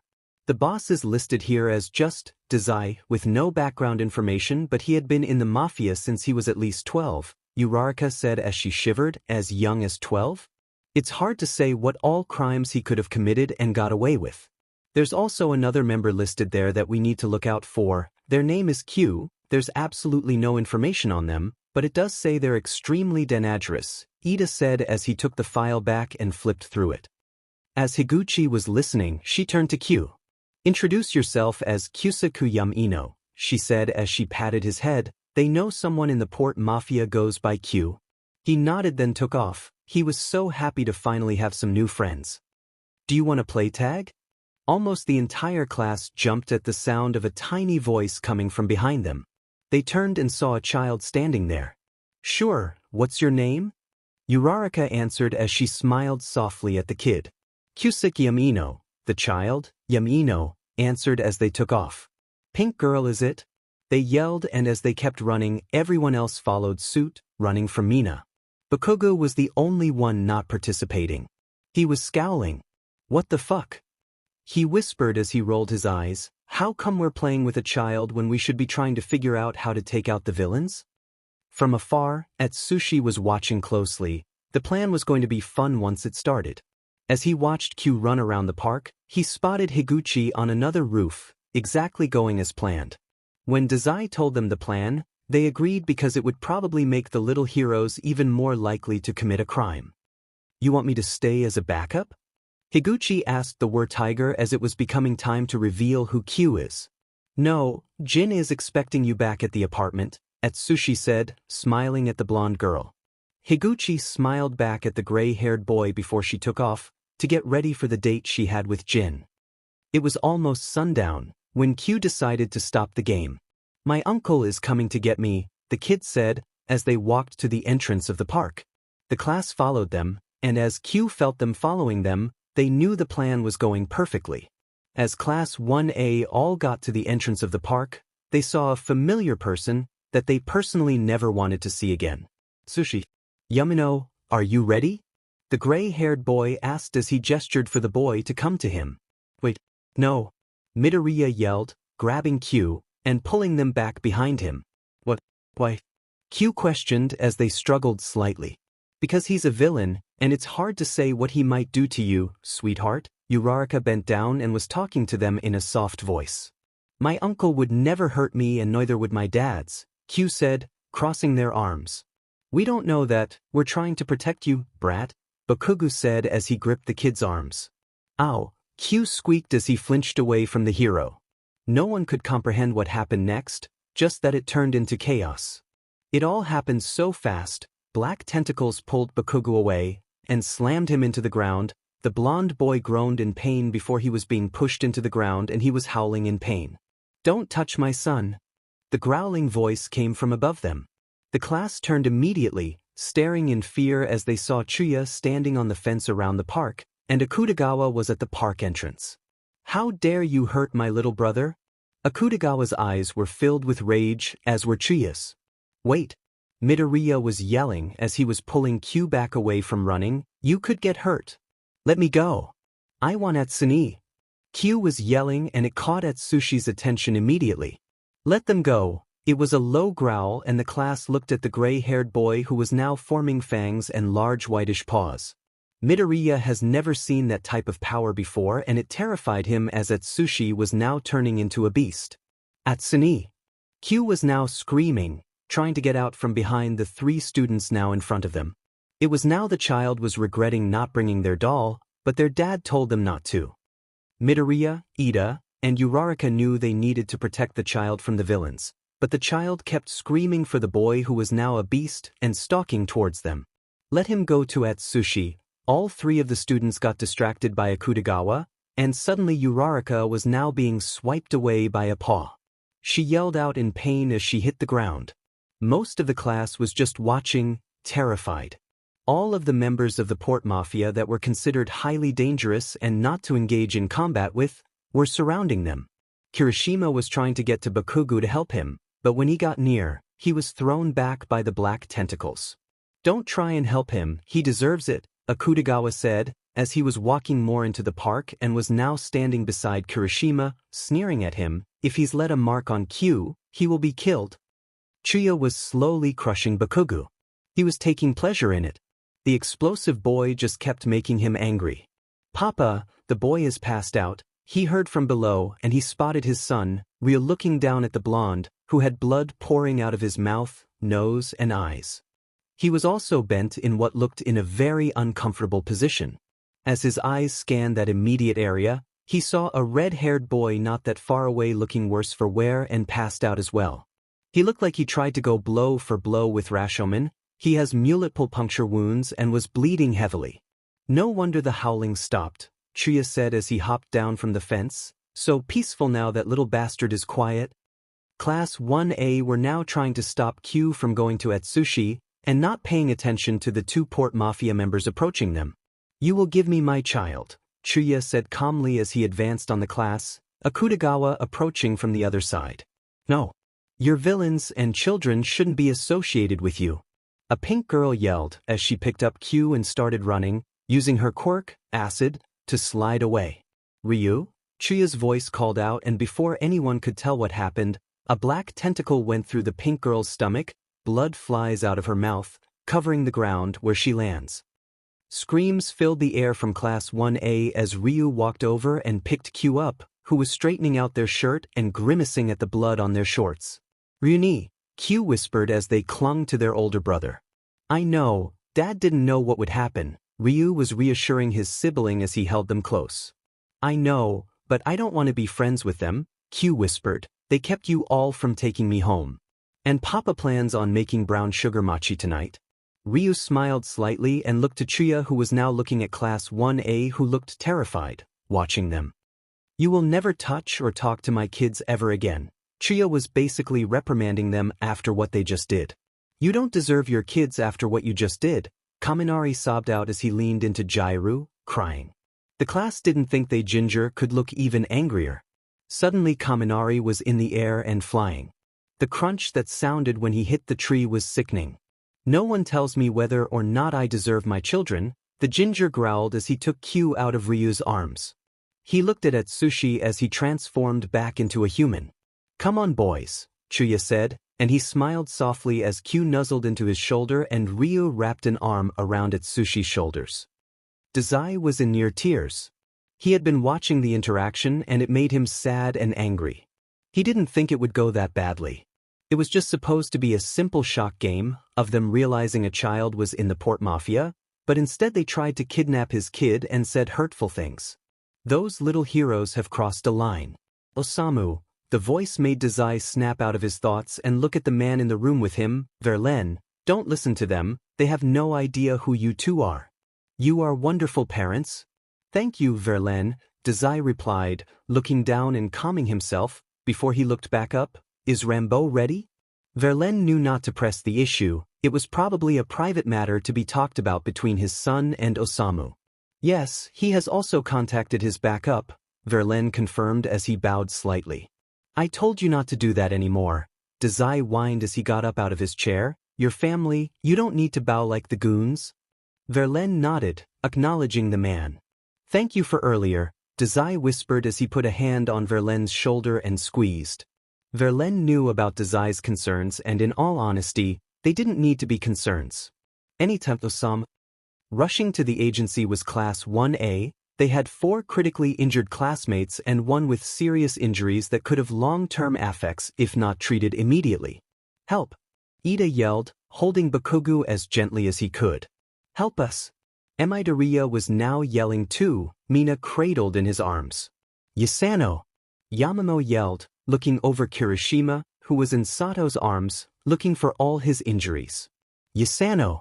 Jair followed suit in yelling, looking at both Kaminari and Uraraka, who were in Shoji's arms. Baby, you okay? Chiya asked as he sat down Q on the sofa near his husband, who was sitting silently, holding a remote, and staring blankly at the paused TV. Yes, just want my husband and children to watch this movie with me, Dazai softly said as he smiled at his ginger, and Chiya immediately knew something was wrong. While Dazai absolutely loved his children, he never really liked having spontaneous movie nights because it could mean one or more of his children couldn't be present because of other arrangements. He liked having big discussions about the movies they watch, and he liked it being a huge family thing. It was like he was trying to find the right words, and it made Chiya angry at whatever caused his very stupid, but also very intelligent husband to not have words to explain how he was feeling. Just what, my love? Chiya asked as he sat beside his husband and laid his hand on Dazai's thigh. Do I deserve our children? The question made Chiya's heart break in two. Osamu, of course you do. Chiya was immediately reassuring him, pulling the brunette into his arms. But I got them hurt, Dazai whispered as he pressed his face into his husband's neck and tightened his grip on his husband. Osamu, no one was hurt, Chiya said gently, as he rubbed his husband's back. But you all were emotionally hurt. I saw how angry but saddened you were. I know Ryu doubts if Atushi loves him sometimes, doubts his ability won't hurt his lover. Dazai was rambling while holding on to his husband. Listen, we all consented to this crazy plan of yours, this game. Chiya was now using his mom voice as he talked. We can take the emotional tolls it takes. Plus we are getting back at them now. Chiya sat there and held his husband for just a little longer before Osamu let go. You can go make dinner now. I'll watch a kid's cartoon with Q, Dazai said as he went to grab onto his youngest kid, only to find him not there, and instead a piece of paper where he once sat. You were being gross again. Went to room. Dazai laughed at the note. It was just like his child. Yasano could hear Class 1A's shouts for help, and she almost considered not helping them. They've already hurt enough people in her family, why should she help them? But she knew she had to. Direct orders from her fathers. She put on her best concerned face and ran out of the medical bay. What's happened? She asked as she got to the class. When her dads texted her to help them, they didn't tell her how the class got injured. We were trying to save a child and we were attacked by the port mafia. Hagakure yelled as she stood by Shoji. Come on. Get them in here. Yasano then turned around and let her concerned face drop. She wished she could just let them die, but that could mean possible trouble for her dads and for her brother. Once all 5 of the students were in the medical beds, Yasano looked over them to determine which one needed medical attention first. She decided on Bakugo, due to the ability he was attacked with. The crushing weight of gravity could have made injured she couldn't see, so it was best to start with him first. She rolled her eyes as she saw the class watching her closely. Can you please give me some room? She asked as she grabbed a chainsaw, making the students look at her in fear. We don't trust you won't kill them, you're still a villain, Midoriya said, but she just rolled her eyes and shoved the class out. If you want me to save them, you need to give me space, she said before she slammed then locked the door in their faces. In the end, as Yasano was putting everything up, she reviewed the injuries she knew each of the students had.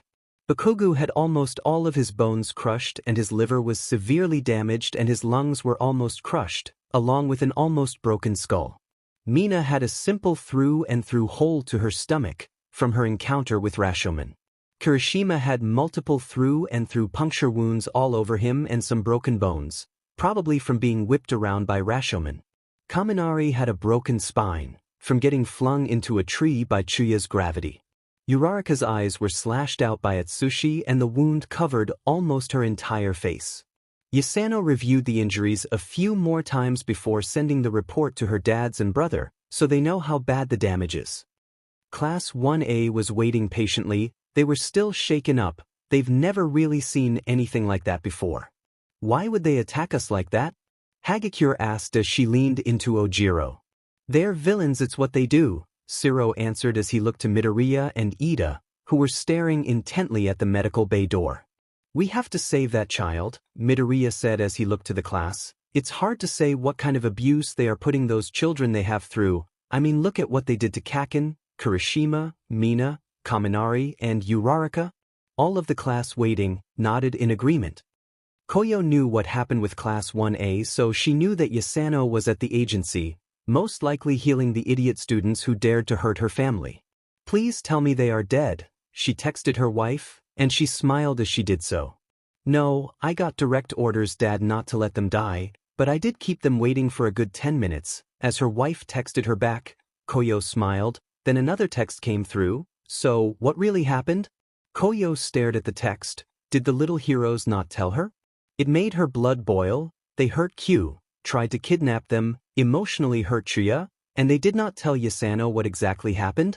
The blonde boy hurt Q, they all tried to keep Q away from Chuya, basically kidnapped him, so the boys did what they thought they needed to get Q back. After sending the message, Koyo knew Yasano would be angry. And Koyo was right when all she received back was angry face emojis. Ango and Oda were looking at reports from the incident in the park, and they decided that Class 1A committed a felony. So what should we do? Oda asked Ango, who looked tired from reading the long detailed report from Teko, who had been watching out for Atsushi, just in case. Class 1A keeps breaking the rules we so carefully put in place, Ango explained, as he continued to read the report in front of him. Should we contact the Hero Commission in Japan? Oda asked, knowing they wanted to know if anything happened again with the class. No, not yet, I have a feeling that things will get worse, Ango answered as he looked at his long-term lover. No doubt about that.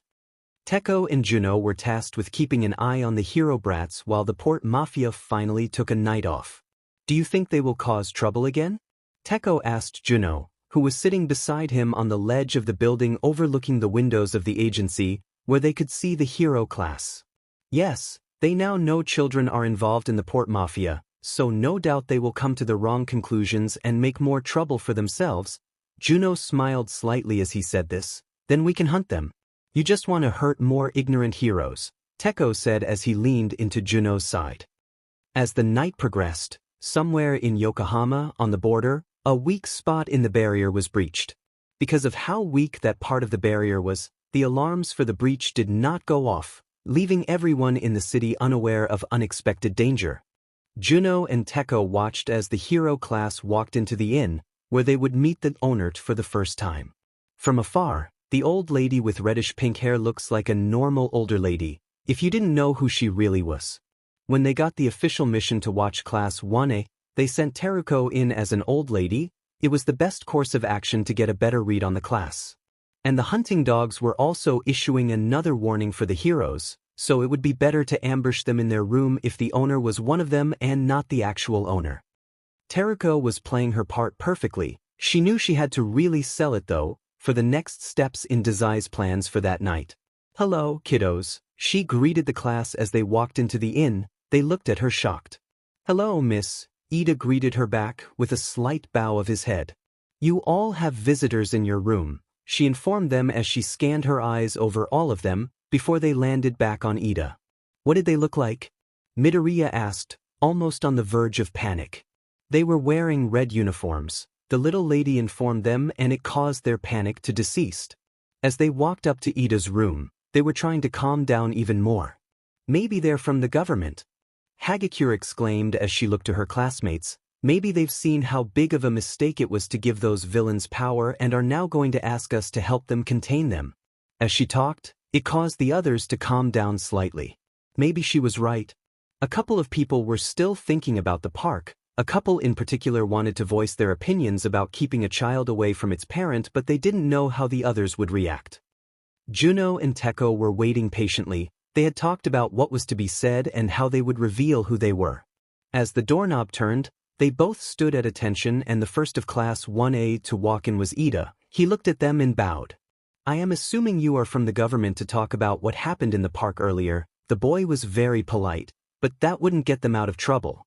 I am Juno and this is Teko. We are from the government, sent here to talk to you about your actions, Juno said calmly. Ida could feel the aura in the room shift, and so couldn't the classmates who walked in with him. Can I ask what there needs to be talked about?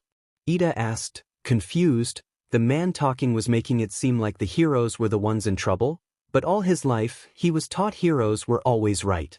You attempted to kidnap a child, Teko explained, glaring Ida down. He was just not in a good mood with the class, because of what happened on Kenji and Kyuka's date. He remembers when Kenji and him made routine phone calls to book the place. A child of Sukoku, no less, Juno jumped in, leaving the bit of crumb for them to decipher, just like Dazai asked. Double black?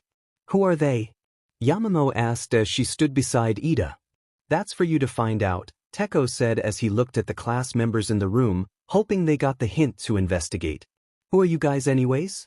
Midoriya asked as he eyed them up and down. We're the hunting dogs.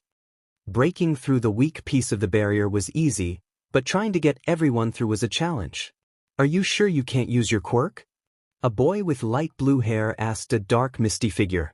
No, ever since we broke the barrier and entered it, my quirk became weaker. I can't open a big enough portal from inside Yokohama, the misty figure replied.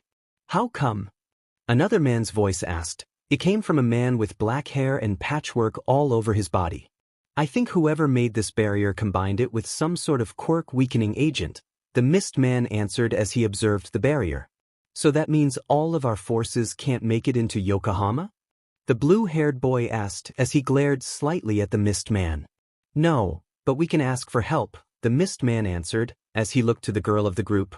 I need you to go into a local bar and ask for someone named Hiratsu. Why me? The girl whined as she stomped her foot slightly in annoyance. You are the least threatening looking out of all of us. They are most likely to help you, the mist man answered as he turned back to the leader of their ragtag group. Who is Hiratsu? A man who looked like a reptile asked. Someone I met a long time ago when we were first thinking of entering Yokohama, the mist man said, then looked down. He was a Port Mafia member back then, but I don't know if he still is. Why would we need his help? A woman with reddish hair asked as she looked to the mist man.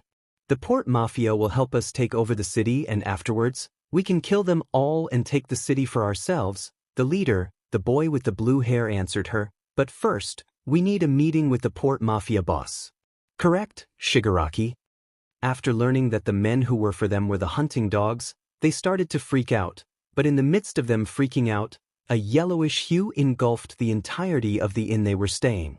Rambo had tried his ability on many quirk users in the past, so far one of the most promising things about it is that when quirk users are inside his boxes, their quirks are useless, more useless than ability users inside them. Juno and Teko smirked as they realized what was happening. They had been the distraction for the real game to begin.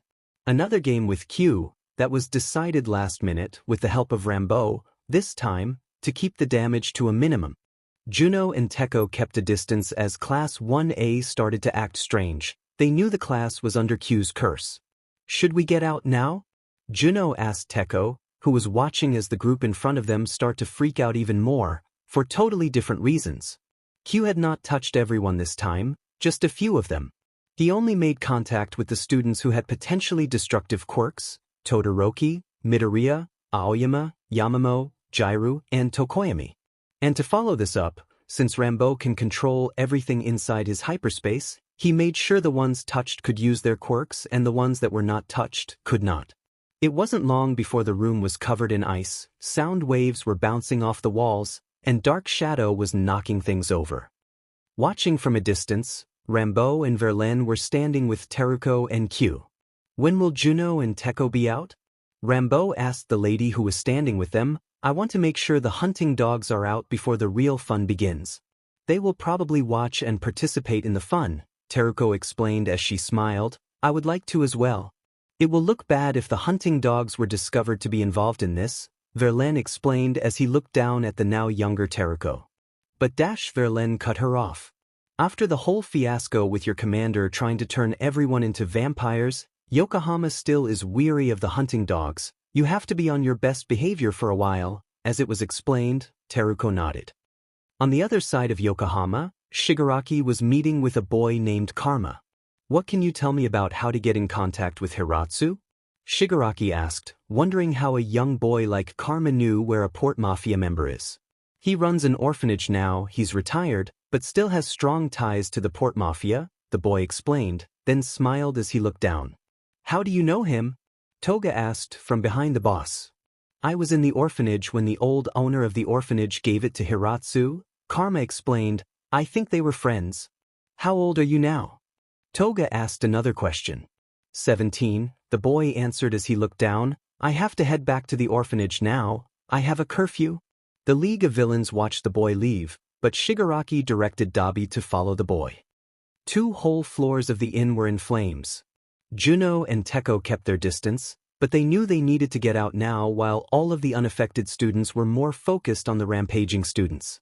It's time, Juno said as he smiled. Come on, Teko said, grabbing Juno's hand and pulling him. Rambo, Verlaine, and Teruko watched as Juno and Teko came out of the tiny hole Rambo created for them to exit. That was fun to watch, Teko said as he looked to Juno. Indeed, Juno agreed.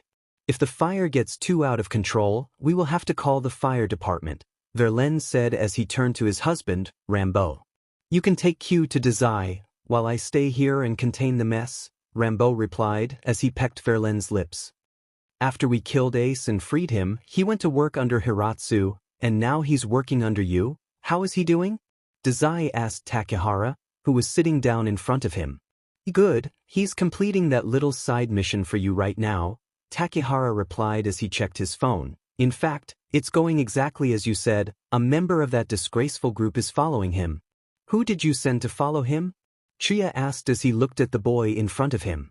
Jin volunteered. Higuchi is accompanying her, Takehara answered, as he looked at the 2 bosses of the Port Mafia. Good, Dazai answered as he looked to his husband then back to the Black Lizard co-leader. Were they informed of the delicacy of this mission if something outside of the plan happens? Yes, they know to engage immediate should any fighting start and eliminate the threat, Takehara said in a practiced voice.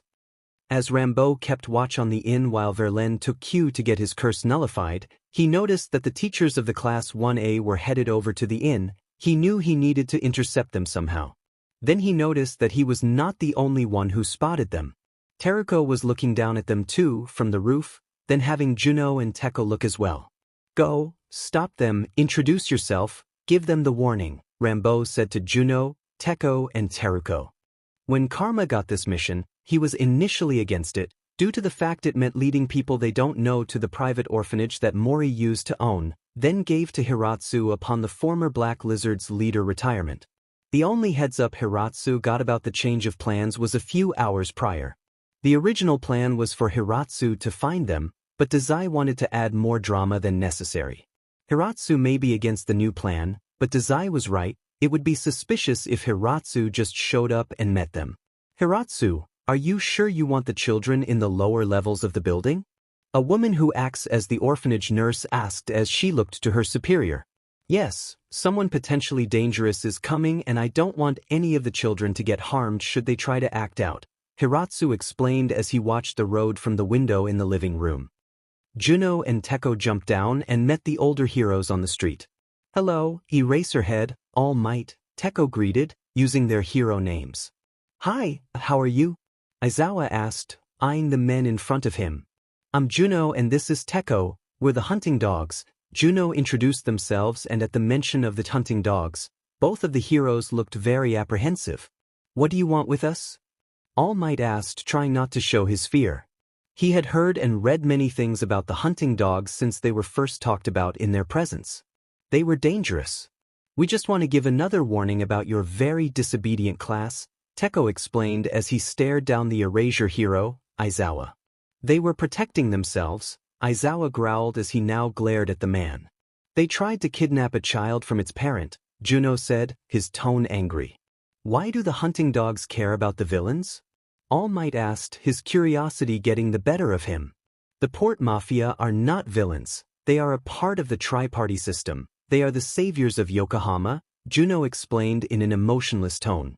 All Might was now fully glaring. Now that the hunting dogs were standing right in front of them, he could ask his questions. 5 years ago All Might was cut off by Juno. You want to know about the heroes who made grave mistakes and got what they deserved from them?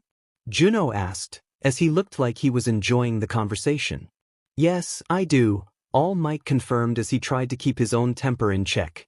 Back then, everyone knew who the Port Mafia boss was. It wasn't a well-kept secret like it is now. Teko started as he looked to the heroes. One day, a hero that was visiting here, they saw a child with a man. The heroes jumped to conclusions, much like your own students.